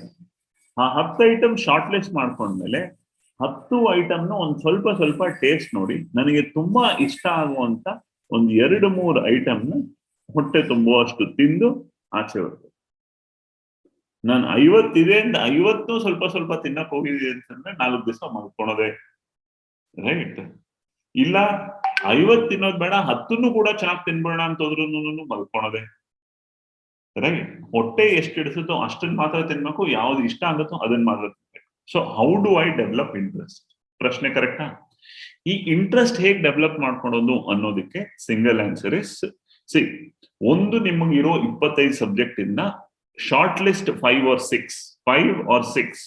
After you shortlist 5 or 6, you have to go to UPSC website, download the syllabus of all these 5 or 6 options. Download the syllabus of all these 5 or 6 options. Okay? Sir, ಎಲ್ಲಿಂದ ಸಿಗುತ್ತೆ? UPSC website ಅಲ್ಲೂ ಸಿಗುತ್ತೆ, notification ಅಂತೇನು UPSC ಅವರು ಬಿಡ್ತಾರೆ ಅದರಲ್ಲೂ ಕೂಡ ಸಿಗುತ್ತೆ, ರೈಟ್? ಸೊ ನೋಟಿಫಿಕೇಶನ್ ಒಂದ್ಸತಿ ಆಲ್ರೆಡಿ ತೋರಿಸಿದೀನಿ, ಮತ್ತೊಂದ್ಸತಿ ತೋರಿಸ್ತೀನಿ. ಓಕೆ, ನೋಡಿ ಕಾಣಿಸ್ತಾ ಇದೆಯಾ? ಇದು UPSC ನೋಟಿಫಿಕೇಶನ್ ಅಲ್ವಾ? ಇದರಲ್ಲಿ ನಾನು ಆಲ್ರೆಡಿ ಒಂದ್ಸತಿ ತೋರಿಸಿದೀನಿ ನಿಮ್ಮೆಲ್ಲರೂ ಕೂಡ. This is your Bible, right? ನೀವು ಯಾವುದೇ ಒಂದು ಎಕ್ಸಾಮ್ ಬರೆಯುವಾಗ ಅದ್ರ ಕಂಪ್ಲೀಟ್ ನೋಟಿಫಿಕೇಶನ್ ತಿಳ್ಕೋಬೇಕು ಅಂತ ಹೇಳ್ಬಿಟ್ಟು ನಾನು ತೋರಿಸಿದ್ದೀನಿ ಅಲ್ವಾ? ಈ ತರ ಇರುತ್ತೆ ನೋಟಿಫಿಕೇಶನ್.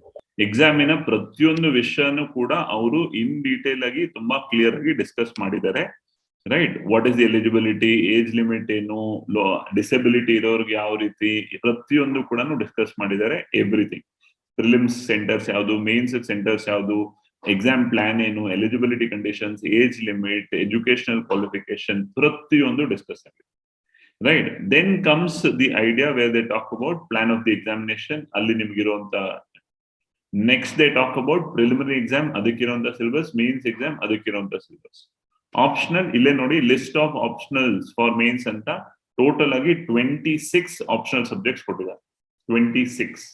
ಓಕೆ, 26 ಆಪ್ಷನ್ ಅಲ್ಲಿ ನೀವು ಯಾವ್ದಾದ್ರು ಒಂದನ್ನು ಚೂಸ್ ಮಾಡಿ. ಓಕೆ, ನೆಕ್ಸ್ಟ್ ಈ 26 ಫಸ್ಟ್ ಐಡಿಯಾ ಇಸ್, ಈ 26ರಲ್ಲಿ ನೀವು 5 ಸಬ್ಜೆಕ್ಟ್ಸ್, ಮ್ಯಾಕ್ಸಿಮಮ್ 6 ಸಬ್ಜೆಕ್ಟ್ ನ ಶಾರ್ಟ್ ಲಿಸ್ಟ್ ಮಾಡ್ಬೇಕು. ಯಾವ ರೀತಿ ಸರ್ ಶಾರ್ಟ್ ಲಿಸ್ಟ್ ಮಾಡೋದು? ಈಗ ನನಗೆ ಗೊತ್ತು, ನಾನು ಓದಿರೋ ಬೇಸಿಸ್ ಮೇಲೆ, ರೈಟ್? ಝುವಾಲಜಿಗೂ ನನಗೂ ದೂರದಕ್ಕೂ ಸಂಬಂಧ ಇಲ್ಲ, ನಾನು ಮುಟ್ಟಲ್ಲ. ಓಕೆ, ಜಿಯಾಲಜಿಗೂ ನನಗೂ ದೂರದ ಸಂಬಂಧ ಇಲ್ಲ, ನಾನು ಮುಟ್ಟಲ್ಲ. Okay, right? ಸೊ ನಾನು ನೋಡ್ತಾ ಇದ್ದಾಗ, ಓಕೆ, ನಾನು MSc ಕೆಮಿಸ್ಟ್ರಿ ಮಾಡಿದೀನಿ, ಆಯ್ತು, ಅದೊಂದು ಸಬ್ಜೆಕ್ಟ್ ಇಟ್ಕೋಣ. ನೆಕ್ಸ್ಟ್ ಯಾರಾದ್ರೂ ಒಬ್ರು ನೀವು ಎಕನಾಮಿಕ್ಸ್ ಅಲ್ಲಿ ತುಂಬಾ ಚೆನ್ನಾಗಿ ಓದಿರ್ತೀರಾ, ನಿಮ್ಮ ಕಾಮರ್ಸ್ ಅಲ್ಲಿ ಎಕನಾಮಿಕ್ಸ್ ತುಂಬಾ ಚೆನ್ನಾಗಿ ಕಲ್ತಿದ್ದೀರಾ, ಓಕೆ, ಅದೊಂದು ಸಬ್ಜೆಕ್ಟ್, ರೈಟ್? ಈ ರೀತಿ ಕೆಲವು ಸಬ್ಜೆಕ್ಟ್ಸ್ ಬಿಟ್ಟು ಫೇಮಸ್ ಆಗಿ ಎಲ್ಲರೂ ತಗೊಳ್ಳೋಂತ ಜನರಲ್ ಸಬ್ಜೆಕ್ಟ್ಸ್ ಕೆಲವು ಯಾವ್ದು ಅಂತ ನಾವು ಹೇಳ್ತೀವಿ, ಅದನ್ನು ಕೂಡ ಈ ರೀತಿ ಒಂದು 5-6 ಸಬ್ಜೆಕ್ಟ್ ನ ಶಾರ್ಟ್ ಲಿಸ್ಟ್ ಮಾಡ್ತೀವಿ. 5-6 ಸಬ್ಜೆಕ್ಟ್ ನೀವು ಶಾರ್ಟ್ ಲಿಸ್ಟ್ ಮಾಡಿದ ನಂತರ ಈ 5-6 ಸಬ್ಜೆಕ್ಟ್ಸ್ ಯಾವ್ದಿದೆ ಅದರ ಪ್ರತಿಯೊಂದ್ರದ್ದು ಕೂಡ ಸಿಲೆಬಸ್ ನೋಡಿ. ಎಲ್ಲಿ ಸಿಗುತ್ತೆ ಸಿಲೆಬಸ್? ಇದೇ ನೋಟಿಫಿಕೇಶನ್ ಸಿಗುತ್ತೆ ನೋಡಿ, ಮುಂದೆ ಹೋಗ್ತಾ ತೋರಿಸ್ತೀನಿ. Okay, right? ಇಲ್ಲಿ ಕಾಣಿಸ್ತಾ ಹೋಗುತ್ತಲ್ವಾ, ಇದು ನಿಮ್ಮ GS paper 1, 2, 3 syllabus. Okay, GS paper 1, 2, 3, 4 ಆಗಿದ ತಕ್ಷಣ ಆಪ್ಷನಲ್ ಪೇಪರ್ ಸಿಲೆಬಸ್ ಶುರು ಮಾಡುತ್ತೆ. ಇಲ್ಲಿ ಕಾಣಿಸ್ತಾ ಇದೆಯಾ? ಇದು ಅಗ್ರಿಕಲ್ಚರ್ದು paper 1. So agriculture paper 1 syllabus ಇದೆ. ನಂತರ ಪೇಪರ್ 2 ಸಿಲೆಬಸ್ ಇದೆ. Next animal husbandry veterinary science, ಅದರದ್ದು ಪೇಪರ್ 1, ರೈಟ್? ನಂತರ paper 2 animal husbandry veterinary sciences. Okay, next anthropology paper 1, then anthropology paper 2, botany paper 1, paper 2. ಈ ತರ ನಿಮ್ಮ 26 ಸಬ್ಜೆಕ್ಟ್ ಏನಿದೆ ಅಷ್ಟುದನ್ನು ಕೂಡ 2 ಪೇಪರ್ದು ಸಿಲೆಬಸ್ ಇದರಲ್ಲಿ ಇದೆ, ರೈಟ್? 26 ನೋಡಕ್ ಹೋಗಿದ್ದೀರಾ ಅಂದ್ರೆ ನಿಮಗೆ ನೋಡಕ್ಕೂ ಟೈಮ್ ಬೇಕು, ಅದ್ರ ಅವಶ್ಯಕತೆ ಇಲ್ಲ. ಸೊ ನೀವು ಯಾವ 5-6 ಸಬ್ಜೆಕ್ಟ್ ನ ಶಾರ್ಟ್ ಲಿಸ್ಟ್ ಮಾಡ್ತೀರಾ, ಆ 5-6 ಸಬ್ಜೆಕ್ಟ್ ಸಿಲೆಬಸ್ ನ ದಯವಿಟ್ಟು ನೀಟಾಗಿ ನೋಡಿ, ರೈಟ್? ಸಿಲೆಬಸ್ ನೋಡಿದಾಗ ನನಗೆ ಗೊತ್ತಿಲ್ಲದೆ ಇರೋ ಸಬ್ಜೆಕ್ಟ್ಸ್ ಬಗ್ಗೆ ಅಷ್ಟ ಆಗಿ ನನಗೆ ಐಡಿಯಾ ಸಿಗಲ್ಲ, ಗೊತ್ತಿರೋದ್ರ ಬಗ್ಗೆ ಸ್ವಲ್ಪ ಐಡಿಯಾ ಸಿಗುತ್ತೆ. Okay, so the first step is to see the syllabus. Clear? Next, after that, the next step after you see the syllabus is ಇದೇ ಸಬ್ಜೆಕ್ಟ್ಸ್ ರೈಟ್? ಸಿಲೆಬಸ್ ನೋಡೋಷ್ಟೊಳಗಡೆ ಈ 6 ಏನಿರುತ್ತೆ ಅದು ನಿಮ್ಗೆ 5, 4 ಅಥವಾ 3 ಇಡುತ್ತೆ. Next step is UPSC website ಹೋಗ್ತೀರಾ, ಈ subjects UPSC website ಕಾಣಿಸ್ತಾ ಇದೆಯಾ? ದಿಸ್ ಇಸ್ ಯೋರ್ ತವ್ರ ಮನೆ. ಓಕೆ, ನೆಕ್ಸ್ಟ್ 2 ವರ್ಷ ಇದೆ ತವ್ರ ಮನೆ. Union public service commission website. Okay, so UPSC website ಹೋಗ್ತೀರಾ. UPSC ವೆಬ್ಸೈಟ್ ಅಲ್ಲಿ ಇಲ್ಲಿ ನೋಡಿ, examination under previous year question papers ಅಂತ ಕಾಣಿಸ್ತಾ ಇದೆಯಾ? Previous year question paper click ಮಾಡ್ತೀರಾ, right? So when you click previous year question paper, that will lead you to previous years question paper. So ಇಲ್ಲಿ ಅವ್ರು conduct ಮಾಡೋ ಪ್ರತಿಯೊಂದು exam question papers list ಇದೆ. ಇಲ್ಲಿ ನೀವು ಯಾವ್ದು ಚೂಸ್ ಮಾಡಬೇಕು? ಸಿವಿಲ್ ಸರ್ವಿಸಸ್ ಎಕ್ಸಾಮ್ ಚೂಸ್ ಮಾಡಬೇಕು. Okay, so this is forest service mains, right? This is civil services mains. Civil services mains ಅಲ್ಲಿ compulsory subjects paper ಇಲ್ಲಿದೆ. Next, this is your optional. ಕಾಣಿಸ್ತಾ ಇದೆ optional ಅಲ್ಲಿ agriculture paper 1, paper 2, animal husbandry paper, anthropology paper 1, paper 2, botany paper 1, paper 2. ಈ ತರ ನಿಮ್ಮ 26 ಸಬ್ಜೆಕ್ಟ್ದು ಇಲ್ಲಿ ನಿಮಗೆ ಪೇಪರ್ಸ್ ಅವೈಲೇಬಲ್ ಇದೆ. ನಿಮಗೆ ಯಾವ ಸಬ್ಜೆಕ್ಟ್ ಬೇಕೋ ಆ ಸಬ್ಜೆಕ್ಟ್ದು ಲಾಸ್ಟ್ ಒಂದು 2-3 ವರ್ಷದ ಪೇಪರ್ಸ್ ನ ಡೌನ್ಲೋಡ್ ಮಾಡ್ಕೊಳ್ಳಿ. At least 2 to 3 years papers download ಮಾಡ್ಕೊಳ್ಳಿ. ಪೇಪರ್ ಯಾವ ಪ್ಯಾಟರ್ನ್ ಅಲ್ಲಿ ಬರ್ತಾ ಇದೆ, ಯಾವ ರೀತಿ ಬರ್ತಾ ಇದೆ ಅನ್ನೋದನ್ನ ಅರ್ಥ ಮಾಡ್ಕೊಳ್ಳಿ, ರೈಟ್? ಅಂದ್ರೆ ಕ್ವೆಶನ್ಸ್ ಯಾವ ರೀತಿ ಕೇಳ್ತಾ ಇದ್ದಾರೆ, ಯಾವ ಟಾಪಿಕ್ಸ್ ಮೇಲೆ ಪ್ರಶ್ನೆ ಕೇಳ್ತಾ ಇದ್ದಾರೆ, ಅವ್ರು ಕೇಳ್ತಾ ಇರುವಾಗ ಅವ್ರು ಯಾವ ಐಡಿಯಾನ ಎಕ್ಸ್ಪೆಕ್ಟ್ ಮಾಡ್ತಾ ಇದ್ದಾರೆ, ರೈಟ್? ಪೇಪರಿನ ಲ್ಯಾಂಗ್ವೇಜ್ ಹೇಗಿದೆ ಇದನ್ನ ಅರ್ಥ ಮಾಡ್ಕೊಳ್ಳಿ, ರೈಟ್? ಸೊ ಪೇಪರ್ನ ಡಿವೈಡ್ ಮಾಡ್ಕೊಳ್ಳಿ. ಈ ಪೇಪರ್ ಡೌನ್ಲೋಡ್ ಮಾಡ್ಕೊಂಡು 2-3 ವರ್ಷದ ಕ್ವೆಶನ್ ಪೇಪರ್ಸ್ ನ ನೀವು ಒಂದು ಬ್ರೀಫ್ ರನ್ ಥ್ರೂ ಮಾಡಿ. ಸೊ ಫಸ್ಟ್ ಸ್ಟೆಪ್ ಸಿಲೆಬಸ್ ನೋಡ್ತೀರಾ. ನೆಕ್ಸ್ಟ್ ಸ್ಟೆಪ್ ಅದೇ ಸಿಲೆಬಸ್ ನೋಡಿರೋ subjects last 2 to 3 years question papers ನೋಡ್ತೀರಾ. Okay, that is the next step. ಅದಾದ್ಮೇಲೆ you will be in a position to decide, okay, this probably is area where I will be interested. ಈಗಲೂ ಕೂಡ ಒಂದಕ್ಕೆ ಬಂದಿರಲ್ಲ. By now you would have arrived at a place from 6, you would have arrived at 3. ಈಗಲೂ ಕೂಡ ಒಂದು choice ಆಗಿರಲ್ಲ. You would have arrived at 3. These 3, right? Listen to the orientation very nicely. Okay. After you listen to the orientation, the teacher who is taking the optional will give you complete idea. This is paper 1. These are the topics of paper 1. This is paper 2. These are the topics of paper 2. ಇದರಲ್ಲಿ ಈ ಎಲ್ಲ topics ಬರುತ್ತೆ, ಈ ರೀತಿ ಪ್ರಶ್ನೆ ಕೇಳ್ತಾರೆ, ಈ optional ಇಂದ ಈ ರೀತಿ ಬೆನಿಫಿಟ್ಸ್ ಇದೆ, ಈ ಆಪ್ಷನಲ್ ತಗೊಂಡಾಗ ನೀವು ಈ ರೀತಿ ಗಮನ ವಹಿಸ್ಬೇಕು, ಇಷ್ಟು ಎಫೆಕ್ಟಿವ್ ಆಗಿ ಸ್ಟಡಿ ಮಾಡಬೇಕು. ಈ ಪ್ರತಿಯೊಂದು ವಿಷಯವನ್ನು ಕೂಡ ಆಪ್ಷನಲ್ ಓರಿಯೆಂಟೇಶನ್ ಅಂದ್ರೆ ಸಬ್ಜೆಕ್ಟ್ ಸ್ಪೆಸಿಫಿಕ್ ಓರಿಯೆಂಟೇಶನ್ ನಾವು ತಿಳಿಸ್ಕೊಡ್ತೀವಿ. ಇವತ್ತು ಮಾಡ್ತಾ ಇರೋದು ಆಪ್ಷನಲ್ ಜನರಲ್ ಓರಿಯೆಂಟೇಶನ್. ನಾಳೆಯಿಂದ ಪ್ರತಿ ಆಪ್ಷನಲ್ ಸಬ್ಜೆಕ್ಟ್ ಸ್ಪೆಸಿಫಿಕ್ ಓರಿಯೆಂಟೇಶನ್ ಶುರುವಾಗುತ್ತೆ. ಪ್ರತಿ ಆಪ್ಷನಲ್ ಸಬ್ಜೆಕ್ಟ್ ಸ್ಪೆಸಿಫಿಕ್ ಓರಿಯೆಂಟೇಶನ್ ಶುರುವಾದಾಗ ಆ ಆಪ್ಷನಲ್ ಟೀಚರು ಆ ಆಪ್ಷನಲ್ ಇರುವಂತಹ 2 ಪೇಪರ್ನ ಯಾವ ರೀತಿ ಪ್ರಶ್ನೆ ಬರ್ತಾ ಇದೆ, ಏನು ಎತ್ತ, ಈ ಪ್ರತಿಯೊಂದು ವಿಷಯವನ್ನು ಡಿಸ್ಕಸ್ ಮಾಡ್ತೀವಿ. ಆ ರೀತಿ ಅರ್ಥ ಮಾಡ್ಕೊಳ್ಳಿ.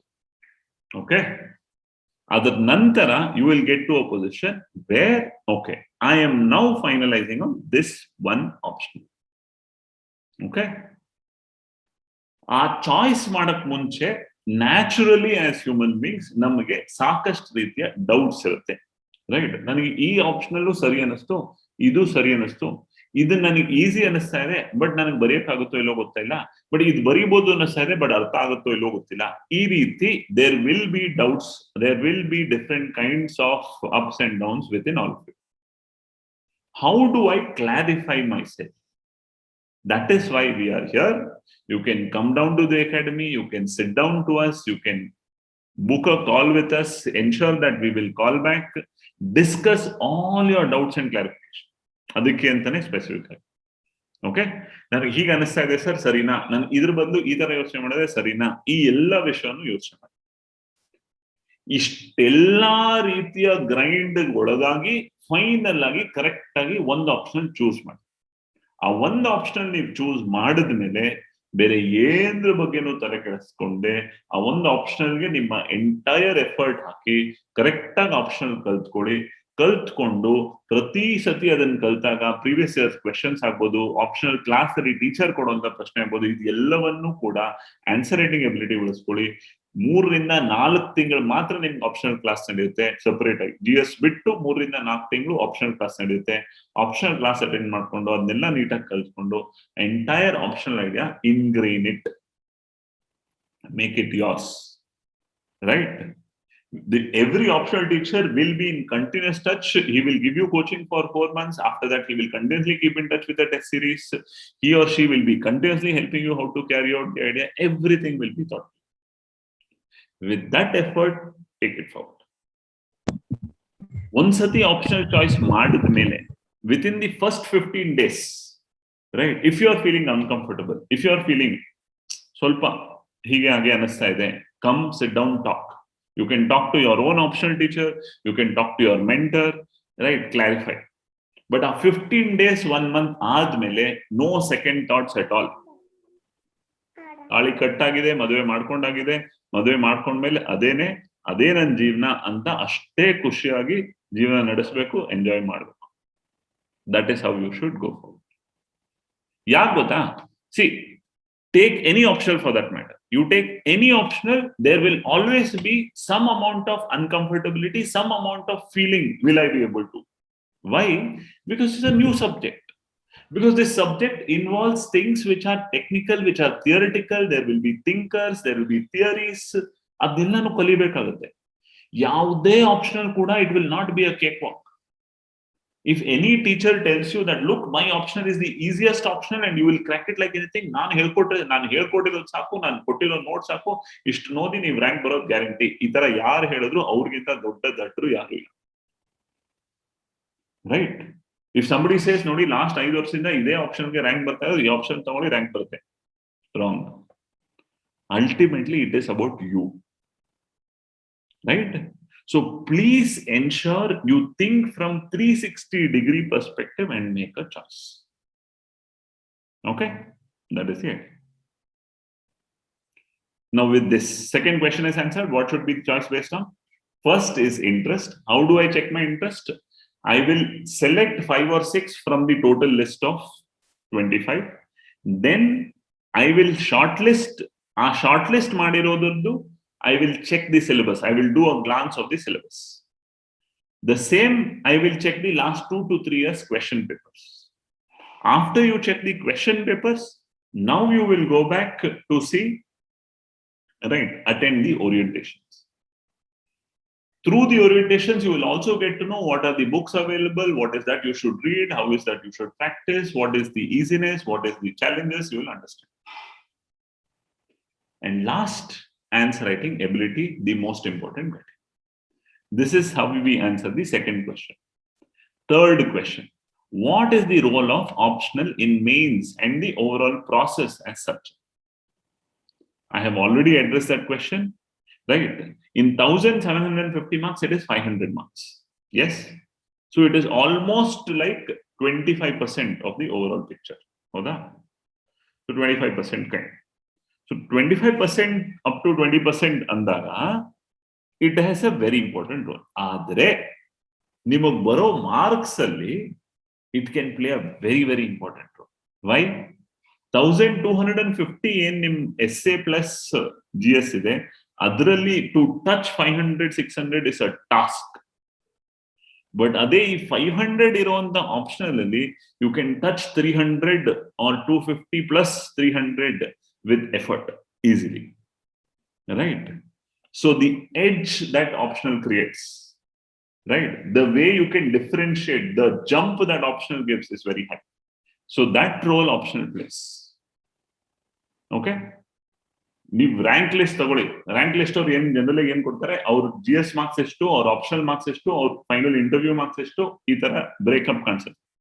ಜನರಲ್ ಆಗಿ ನೋಡಿ, ಅವ್ರ ಮಾರ್ಕ್ಸ್ ಆಪ್ಷನಲ್ ಅಲ್ಲಿ ಒಂದು 100 ಮಾರ್ಕ್ಸ್ 50 ಮಾರ್ಕ್ಸ್ ಮುಂದಕ್ಕೆ ಹೋಗಿ ಜಾಸ್ತಿ ತಗೊಂಡ್ಬಿಟ್ಟಿರ್ತಾರೆ, ಅಥವಾ ಇಂಟರ್ವ್ಯೂ ಅಲ್ಲಿ ಮುಂದಕ್ಕೆ ಹೋಗಿ ಜಾಸ್ತಿ ತಗೊಂಡಿರ್ತಾರೆ. ಸೊ GS ಗಿಂತ ಒಳ್ಳೆ ಎಡ್ಜ್ ಕೊಡುವಂಥದ್ದು ಯಾವುದು ಅಂದ್ರೆ, ಒಂದು ಎಸ್ಸೆ, ಇನ್ನೊಂದು ಆಪ್ಷನಲ್.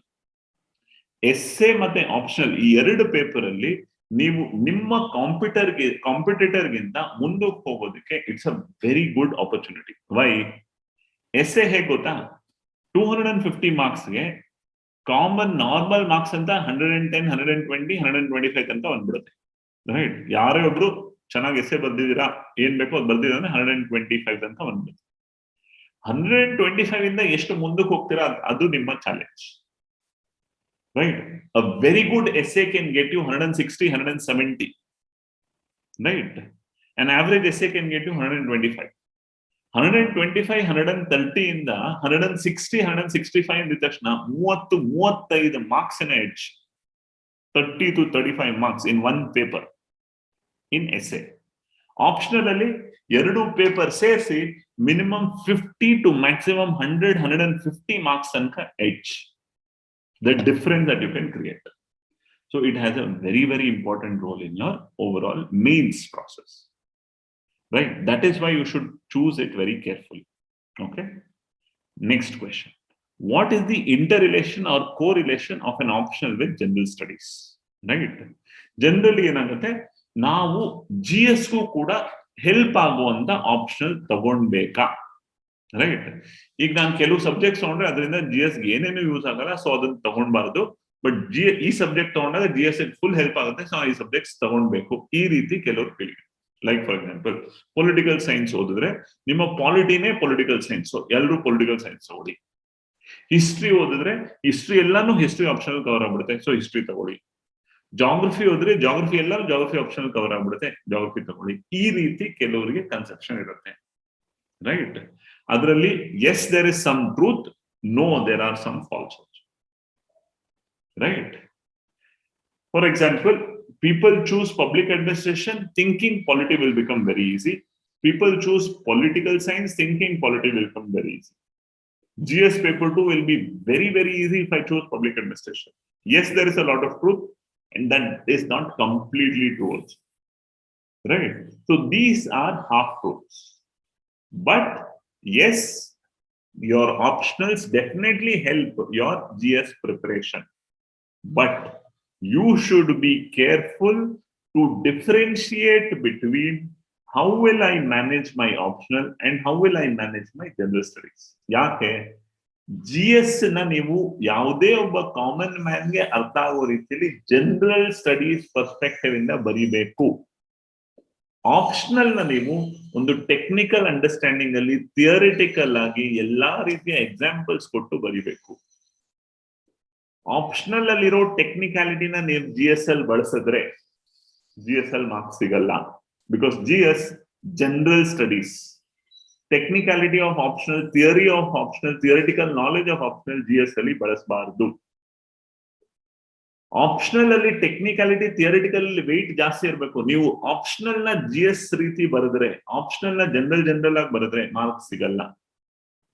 ಆದ್ರೆ ಆಪ್ಷನಲ್ ನಲ್ಲಿ ನಮಗೆ ಸಿಕ್ಕಿರೋ ನಾಲೆಜ್ ನ ನಾನು ಜನರಲ್ ಸ್ಟಡೀಸ್ ರೀತಿಯಲ್ಲಿ ಉಪಯೋಗಿಸಿ ಬಳಸ್ತೀನಿ, very good.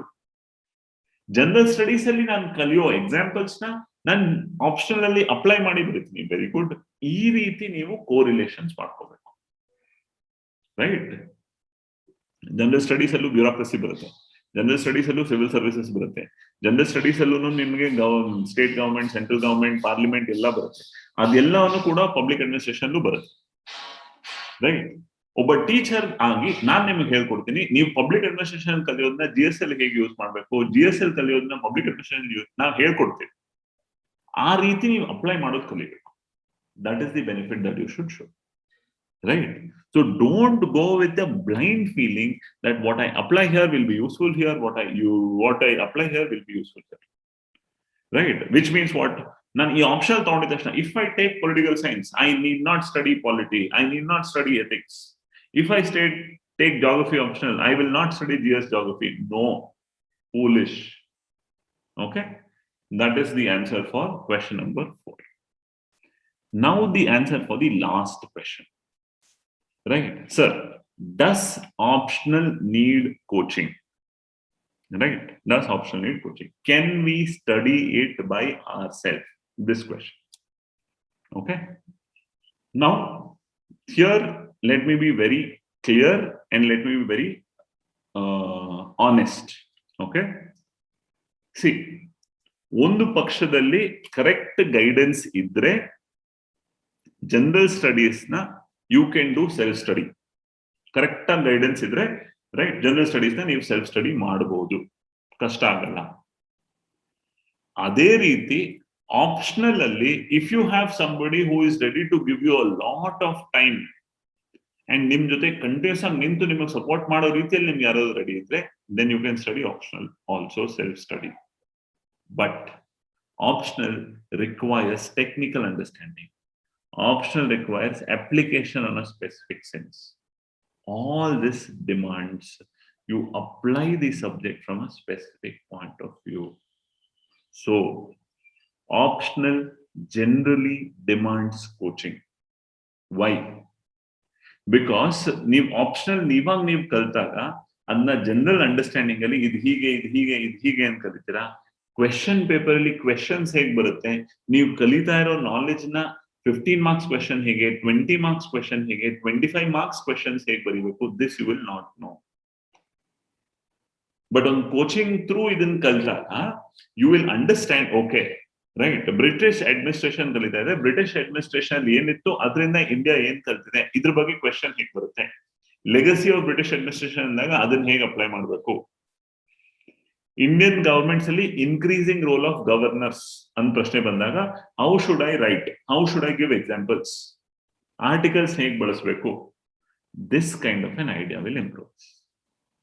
Okay, so this will happen through a coaching. So in a coaching we will orient you make you understand how you should develop answer writing skills, how you should apply your knowledge from paper 1 perspective, from paper 2 perspective, paper 1 knowledge na paper 2 ಹೇಗೆ apply ಮಾಡೋದು, paper 2 knowledge na paper 1 ಹೇಗೆ apply ಮಾಡೋದು, all this will be helped in a coaching.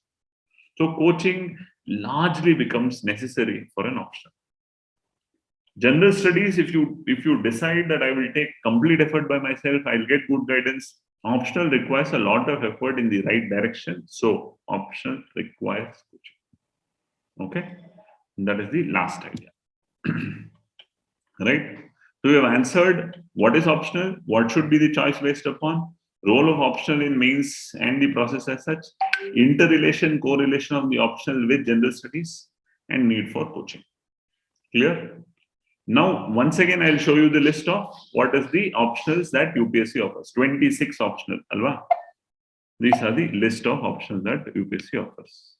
Agriculture, animal husbandry, veterinary science, anthropology, botany, chemistry, civil engineering, commerce accountancy, economics, electrical engineering, geography, geology, history, law, management, mathematics, mechanical engineering, medical science, philosophy, physics, political science, international relations, psychology, public administration, sociology, statistics, geography.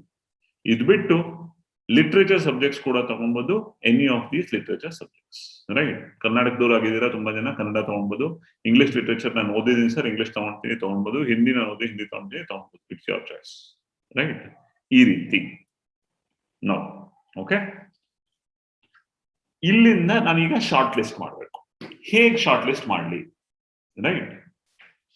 Criteria number 1, sir I am an MSc chemistry student, right? Since I am MSc chemistry, can I take? So ನೀವು ನಿಮ್ಮ basic sciences back ground ಅಲ್ಲಿ BSc ಮಾಡಿರ್ತೀರಾ, MSc ಮಾಡಿರ್ತೀರಾ, so ನಾನು ಅದನ್ನ short list ಮಾಡ್ಬೋದಾ? ಮಾಡಿ, short list ಮಾಡಿ, right? I M MSc mathematics and mathematics short ಮಾಡ್ತೀನಿ, MSc botany short list ಮಾಡ್ತೀನಿ. ಈ ರೀತಿ ನೀವು BSc MSc ಯಾವ ಸಬ್ಜೆಕ್ಟ್ಸ್ ಅಲ್ಲಿ ಮಾಡಿರ್ತೀರಾ, BSc agriculture, MSc agriculture, BSc horticulture, MSc horticulture, ಈ ತರ ನಿಮ್ ಸಬ್ಜೆಕ್ಟ್ ಶಾರ್ಟ್ ಲಿಸ್ಟ್ ಮಾಡಿ, ನೋ ಪ್ರಾಬ್ಲಮ್. ಕಾಮರ್ಸ್ ಓದಿದ್ದೀನಿ ಸರ್, BCom MCom ಮಾಡಿ, BA ಎಕನಾಮಿಕ್ಸ್ ಮಾಡಿದೀನಿ ಸರ್, ಮಾಡಿ, BA ಹಿಸ್ಟ್ರಿ ಮಾಡಿದೀನಿ, ಮಾಡಿ, ಈ ರೀತಿ ಶಾರ್ಟ್ ಲಿಸ್ಟ್ ಮಾಡಿ. Okay, this is one way of short listing, right? Very you can do. Engineering ಮಾಡಿದೀನಿ ಸರ್, ರೈಟ್? ಇಂಜಿನಿಯರಿಂಗ್ ಅವ್ರಿಗೆ ಯಾವ ಸಬ್ಜೆಕ್ಟ್ ಇದೆ? ಸಿವಿಲ್ ಇದೆ, ಎಲೆಕ್ಟ್ರಿಕಲ್ ಇದೆ, ಮೆಕ್ಯಾನಿಕಲ್ ಇದೆ, 3 ಇರೋದು. ಶಾರ್ಟ್ ಲಿಸ್ಟ್ ಮಾಡೋದಕ್ಕೆ ತೊಂದರೆ ಇಲ್ಲ, ಶಾರ್ಟ್ ಲಿಸ್ಟ್ ಮಾಡಿ. ಓಕೆ ಸರ್, ಮೆಡಿಸಿನ್ ಮಾಡಿದೀನಿ, ಮೆಡಿಕಲ್ ಸೈನ್ಸ್ ತಗೊಂಬೋದಾ? ಡೆಫಿನೆಟ್ಲಿ ತಗೊಂಬೋದು, ರೈಟ್? ಶಾರ್ಟ್ ಲಿಸ್ಟ್ ಮಾಡಿ. As of now we are only short listing, right? MBA ಮಾಡಿದೀನಿ ಸರ್, ಮ್ಯಾನೇಜ್ಮೆಂಟ್ ತಗೊಂಬೋದಾ? ಮಾಡಿ, ರೈಟ್? ಲಾ ಮಾಡಿದೀನಿ ಸರ್, LLB ಲಾ ತಗೊಂಬೋದಾ? ಮಾಡಿ, ರೈಟ್? ಹಿಸ್ಟ್ರಿ, BA ಹಿಸ್ಟ್ರಿ ಮಾಡಿದೀನಿ, ತಗೊಂಬೋದಾ? ಶಾರ್ಟ್ ಲಿಸ್ಟ್ ಮಾಡಿ. ಸೊ ಈ ರೀತಿ ಶಾರ್ಟ್ ಲಿಸ್ಟ್ ಮಾಡೋದ್ರಲ್ಲಿ ತೊಂದರೆ ಇಲ್ಲ, ಮಾಡಬಹುದು. ಕ್ಲಿಯರ್? ನೆಕ್ಸ್ಟ್, ಸರ್ ನನಗೆ ಕೆಲವು ಸಬ್ಜೆಕ್ಟ್ ಯಾಕೋ ಇಂಟ್ರೆಸ್ಟಿಂಗ್ ಅನಿಸ್ತಾ ಇದೆ sir, like for example political science, international relations ಅಂದ್ರೆ ನನ್ಗೆ ಸ್ವಲ್ಪ ಏನೋ ಒಂಥರ ಖುಷಿ ಆಗುತ್ತೆ. ಅದು India China, India Israel, Palestine ಈ ತರ ಎಲ್ಲ ನೋಡಿದಾಗ ಇನ್ನೇನೋ ಕಲಿಬೇಕು ಅನ್ಸುತ್ತೆ. So political science, international relation short list ಮಾಡೋದಾ? ಮಾಡಿ. Okay, sociology, it's all about society, how Indian society works, how world society, ಇದೆಲ್ಲಾನು ಶಾರ್ಟ್ ಲಿಸ್ಟ್ ಮಾಡೋದಾ? ಮಾಡಿ. ಪಬ್ಲಿಕ್ ಅಡ್ಮಿನಿಸ್ಟ್ರೇಷನ್, ನಾವು ಎಂಟೈರ್ ಲೈಫ್ ನಾವು ಮಾಡ್ಬೇಕಾಗಿರೋದೇ public administration, so public administration short list ಮಾಡೋದಾ? ಮಾಡಿ. ಈ ರೀತಿ ಇಲ್ಲಿರೋ ಎಂಟೈರ್ ಐಡಿಯಾದಲ್ಲಿ ಒಂದು 4 ರಿಂದ 5 ಮ್ಯಾಕ್ಸಿಮಮ್ 6 ಸಬ್ಜೆಕ್ಟ್ ನ ಶಾರ್ಟ್ ಲಿಸ್ಟ್ ಮಾಡಿ. ಓಕೆ, ಈ ಶಾರ್ಟ್ ಲಿಸ್ಟ್ ಮಾಡೋದಕ್ಕೆ ನಾವು ಕೂಡ ಸ್ವಲ್ಪ ಹೆಲ್ಪ್ ಮಾಡ್ತೀವಿ. ಯಾವ ರೀತಿ?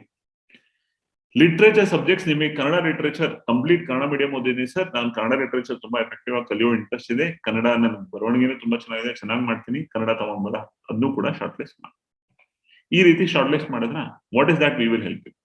ಪಾಪ್ಯುಲರ್ ಆಪ್ಷನಲ್ಸ್ ಅಂತ ಕೆಲವು ಇವೆ.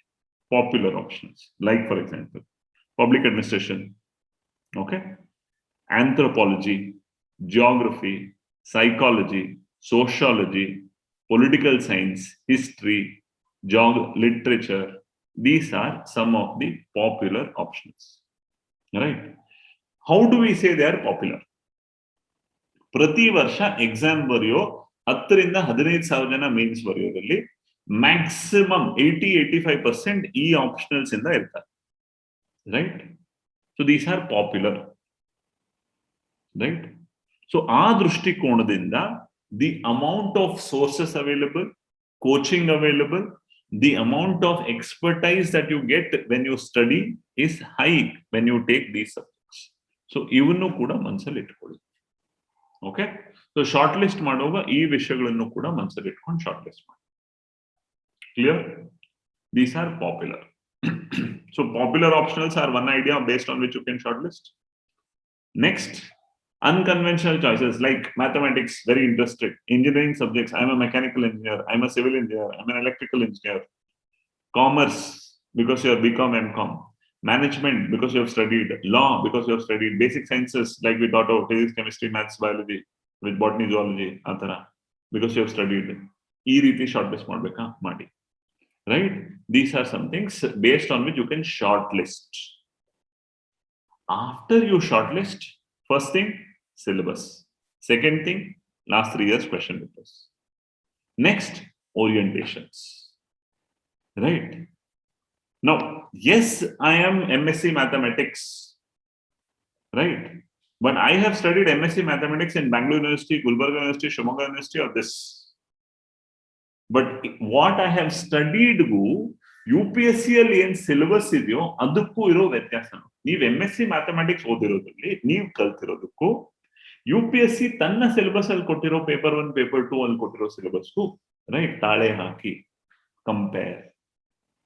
Next, last 3 years question paper download ಮಾಡ್ತೀರಾ. ನೀವು MSc ಮ್ಯಾಥಮೆಟಿಕ್ಸ್ BSc ಮ್ಯಾಥಮೆಟಿಕ್ಸ್ ಮಾಡಿದಿರಾ, MSc ಮ್ಯಾಥಮೆಟಿಕ್ಸ್ ಮಾಡಿದಿರಾ, BA LLB ಮಾಡಿದಿರಾ, ತಿರ್ಗಾ ನೀವು ಅದು ಓದಿದಿರಾ. ಸೊ ನಿಮ್ಮ ಡಿಗ್ರಿ ಲೆವೆಲ್ ಅಲ್ಲಿ ಬರ್ತಾ ಇರೋ ಪ್ರಶ್ನೆಗಳಿಗೂ UPSC ಲಾಸ್ಟ್ 3 years ಅಲ್ಲಿ ಕೇಳಿರೋ ಪ್ರಶ್ನೆಗಳಿಗೂ ಕಂಪೇರ್ ಮಾಡಿ. ರೈಟ್? ಬಿಕಾಸ್ ಡಿಗ್ರಿಯಲ್ಲಿ ನೀವು 50 ಮಾರ್ಕ್ಸ್ ತಗೊಂಡ್ರು ಪಾಸೆ, 60 ಮಾರ್ಕ್ಸ್ ತಗೊಂಡ್ರು ಪಾಸೆ, 80 ಮಾರ್ಕ್ಸ್ ತಗೊಂಡ್ರು ಪಾಸೆ. ಕರೆಕ್ಟ್? ಇಲ್ಲಿ ಹಾಗಲ್ಲ. ಇಲ್ಲಿ ನೀವು 3 ಗಂಟೆಗಳಲ್ಲಿ 250 ಮಾರ್ಕ್ಸ್ ಬರಬೇಕು. ಆ ತರ 2 ಪೇಪರ್ ಬರಬೇಕು, 500 ಮಾರ್ಕ್ಸ್ ಬರಬೇಕು. ಆ 500 ಮಾರ್ಕ್ಸ್ ಬರೆಯುವಷ್ಟು ಎಬಿಲಿಟಿ ನಾನು ಈಗ ಕಲ್ತಿರೋದ್ರಲ್ಲಿ ಸಿಗುತ್ತಾ? ನಾನು ಇದ್ರ ಮೇಲೆ ಇನ್ನಷ್ಟು ವರ್ಕ್ ಮಾಡಿದ್ರೆ ನಾನು ಇದನ್ನ ಆ ಮಟ್ಟಕ್ಕೆ ಬೆಳೆಸ್ಕೊಳ್ಬಲ್ಲೆನಾ? ತಿಳ್ಕೊಳ್ಳಿ. ರೈಟ್? ಸೊ ನಾನು ಓದಿರುವಂತ ಸಬ್ಜೆಕ್ಟ್ಸ್ ನ ಚೂಸ್ ಮಾಡಿ ಅದರಲ್ಲಿ ತಗೊಂಡ್ಬೇಕು. This is it.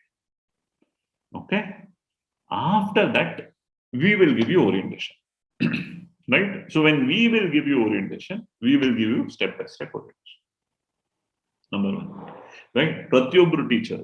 I am a public administration optional teacher. I will give you orientation on public administration. Right? Public administration, this is paper 1.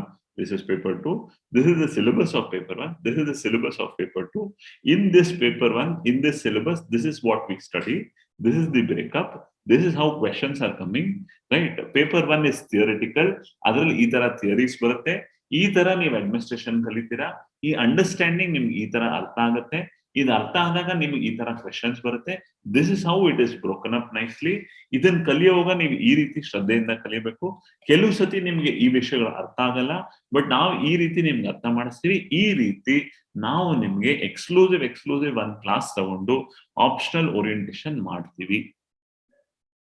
Okay, when we do optional orientation, we will explain all these ideas to you. So ನೀವು short list ಮಾಡಿರೋ basis ಮೇಲೆ ನಾವು orientation ಮಾಡ್ತೀವಿ. ಆದ್ರೆ ನಮಗೂ ಕೂಡ ನಮ್ಮದೇ ಆದ ಲಿಮಿಟೇಷನ್ಸ್ ಇದೆ. ಬಿಕಾಸ್ ಎಲ್ಲಾ ಆಪ್ಷನಲ್ಗೂ ನಾವು ಆಫರ್ ಮಾಡ್ತಾ ಇಲ್ಲ, ಅಂಡ್ ಎಲ್ಲಾ ಆಪ್ಷನಲ್ ನಾವು ಓರಿಯಂಟೇಶನ್ ಮಾಡಕ್ ಆಗಲ್ಲ. ಓಕೆ, ಸೊ ನಾವು as an academy V offer 6 options. Which are they? Public administration, political science, international relations, anthropology, sociology, geography. Okay, public administration, political science, anthropology, sociology, geography, Kannada literature. These 6 options we offer. Idu bittu philosophy is something that we are also prepared for. Okay, these are the options that we are offering. Clear? This is how we are looking. ಈ 6ರಿಂದ 7 option we will give you orientation. Like we said, paper 1 paper 2 breakup ಮಾಡಿ ನೀಟಾಗಿ ನಿಮ್ಗೆ ಹೇಳ್ಕೊಡ್ತೀವಿ. ಅಂದ್ರೆ orientation ಮಾಡ್ತೀವಿ. What will work, what will not work. Okay, that is what we will do. Next, sir ಇಷ್ಟನ್ನ ನೀವು ಓರಿಯಂಟೇಶನ್ ಮಾಡಿದ್ರಿ, ನನಗೆ ಮ್ಯಾಥಮೆಟಿಕ್ಸ್ ತಗೊಳ್ಬೇಕು ಅಂದಿತ್ತು, ನನಗೆ ಲಾ ತಗೊಳ್ಬೇಕು ಅಂದಿತ್ತು, ನನಗೆ ಕಾಮರ್ಸ್ ತಗೊಳ್ಬೇಕು ಅಂದಿತ್ತು, ಮ್ಯಾನೇಜ್ಮೆಂಟ್ ತಗೊಳ್ಬೇಕು ಅಂದಿತ್ತು, ಇದ್ರ ಬಗ್ಗೆ ನನಗೆ ಎಲ್ಲಾದ್ರೂ ಗೈಡೆನ್ಸ್ ಬೇಕಲ್ಲ. ಅದ್ರ ಮೇಲೆ ನಿಮ್ಗೆ ಇಂಟ್ರೆಸ್ಟ್ ಇತ್ತು ಅಂದ್ರೆ ನೀವು ಅಪ್ರೋಚ್ ಮಾಡಿ. ನಮಗೆ ಗೊತ್ತಿರೋರ್ ಥ್ರೂ ಅಥವಾ ನಮಗೆ ಗೊತ್ತಿರೋ ಕೆಲವರು ಆಫೀಸರ್ಸ್ ಆಗ್ಬೋದು, ಕೆಲವರು ರೀಸೆಂಟ್ ಆಗಿ ಪಾಸ್ ಮಾಡಿರೋರು ಆಗ್ಬೋದು, ಅವರ ಥ್ರೂ ನಿಮಗೆ ಈ ಸಬ್ಜೆಕ್ಟ್ಸ್ ಅಲ್ಲಿ ಓರಿಯೆಂಟೇಶನ್ ಕೊಡಿಸ್ತೀವಿ. ರೈಟ್, ಅಂದ್ರೆ ಬೇಸಿಕ್ ಐಡಿಯಾ ಕೊಡಿಸ್ತೀವಿ. ಹೇಗೆ ಈ ಸಬ್ಜೆಕ್ಟ್ ಹೇಗಿರುತ್ತೆ, ಯಾವ ತರ ಪೇಪರ್ಸ್ ಇರುತ್ತೆ, ಆ ತರ ಸ್ವಲ್ಪ ನಿಮ್ಗೆ ಗೈಡೆನ್ಸ್ ಕೊಡ್ಸಕ್ ಪ್ರಯತ್ನ ಮಾಡ್ತೀವಿ. ಕೋಚಿಂಗ್ ಬೆಂಗಳೂರಲ್ಲಿ ಎಲ್ಲೂ ಕೂಡ ಈ ತರ ಸಬ್ಜೆಕ್ಟ್ಸ್ ಕೋಚಿಂಗ್ ಇಲ್ಲ. ರೈಟ್, ಯಾವಾಗ ನಿಮ್ಗೆ ಕೋಚಿಂಗ್ ಇಲ್ಲದೇ ಇರೋ ಸಬ್ಜೆಕ್ಟ್ ತಗೊಂತೀರಾ ಆಗ ನಿಮ್ ಕಡೆಯಿಂದ ಎಫರ್ಟ್ ನೀವು ಅಡಿಷನಲ್ ಆಗಿ ಹಾಕ್ಬೇಕಾಗುತ್ತೆ. ಎಲ್ಲಾ ರೀತಿಯ ಸಪೋರ್ಟ್ ನಾವು ಕೊಡೋಣ. ಸರ್ ನಾನು ಕಾಮರ್ಸ್ ತಗೊಂತೀನಿ, ಓಕೆ ಕೋಚಿಂಗ್ ಸಿಗ್ತಾ ಇಲ್ಲ ಬಟ್ ಸಪೋರ್ಟ್ ಸಿಗುತ್ತಾ ಸರ್, ಕೊಡ್ಸೋಣ. ಡೆಲ್ಲಿಯಲ್ಲಿ ಯಾವ್ದಾದ್ರು ಒಳ್ಳೆ ಕೋಚಿಂಗ್ ಸೆಂಟರ್ ಥ್ರೂ ನಿಮ್ಗೆ ಮೆಟೀರಿಯಲ್ಸ್ ತರಿಸ್ಕೊಡೋದಾಗ್ಲಿ, ಈ ತರ ಹೆಲ್ಪ್ ಮಾಡೋಣ. ರೈಟ್, ಬಟ್ ಈ ತರ ಚಾಯ್ಸ್ ಮಾಡಿದಾಗ ನಿಮ್ ಕಡೆಯಿಂದ ಅಡಿಷನಲ್ ಎಫರ್ಟ್, ಎಕ್ಸ್ಟ್ರಾ ಎಫರ್ಟ್ ಆಗೋಕ್ಕೆ ನೀವು ಮೆಂಟಲಿ ಪ್ರಿಪೇರ್ಡ್ ಇರಬೇಕು. Clear? This is the idea.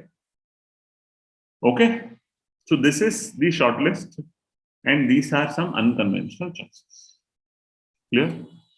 Now, sir, ನನಗೆ ಆಪ್ಷನಲ್ ಗೆ ಸಪರೇಟ್ ಕೋಚಿಂಗ್ ತಗೊಳ್ಬೇಕು ಅಂತ ಹೇಳಿದಿರಾ. ಆಪ್ಷನಲ್ ಸಪರೇಟ್ ಕೋಚಿಂಗ್ ತಗೊಳ್ಬೇಕು ಅಂದಾಗ ನನಗೆ ಅದಕ್ಕೆ ಸಪರೇಟ್ ಆಗಿ ಫೀಸ್ ಕಟ್ಟಬೇಕು. ಸೊ ನನಗೆ ಫೀಸ್ ಕಟ್ಟಕ್ ಆಗಲ್ಲ, ಅದರಿಂದ ನಾನು ಸೆಲ್ಫ್ ಸ್ಟಡಿ ಮಾಡ್ತೀನಿ. ರೈಟ್, ಫೈನಾನ್ಷಿಯಲ್ ಕನ್ಸ್ಟೆಂಟ್ ಇದೆ, ಆ ಆಪ್ಷನ್ ಸಪರೇಟ್ ಫೀಸ್ ತಗೊಳಕ್ಕಾಗಲ್ಲ. ಸೊ ಅದಕ್ಕೆ ನಾನು ಸೆಲ್ಫ್ ಸ್ಟಡಿ ಮಾಡ್ತೀನಿ. ಅದೇನಾಗುತ್ತೆ ಗೊತ್ತಾ, ಎಲ್ಲಕ್ಕೂ ಕೂಡ ಕಷ್ಟ ಇರುತ್ತೆ, ಎಲ್ಲಕ್ಕೂ ಕೂಡ ಒಂದು ಬ್ಯಾರಿಯರ್ ಇರುತ್ತೆ. But if finance becomes a barrier and only because of that when you choose to self study, then as I said optional ನ ಸೆಲ್ಫ್ ಸ್ಟಡಿ ಮಾಡೋದು ಇಸ್ ಅ ಚಾಲೆಂಜ್. ಮಾಡಕ್ ಆಗಲ್ಲ ಅಂತ ನಾನು ಹೇಳೋದೇ ಇಲ್ಲ.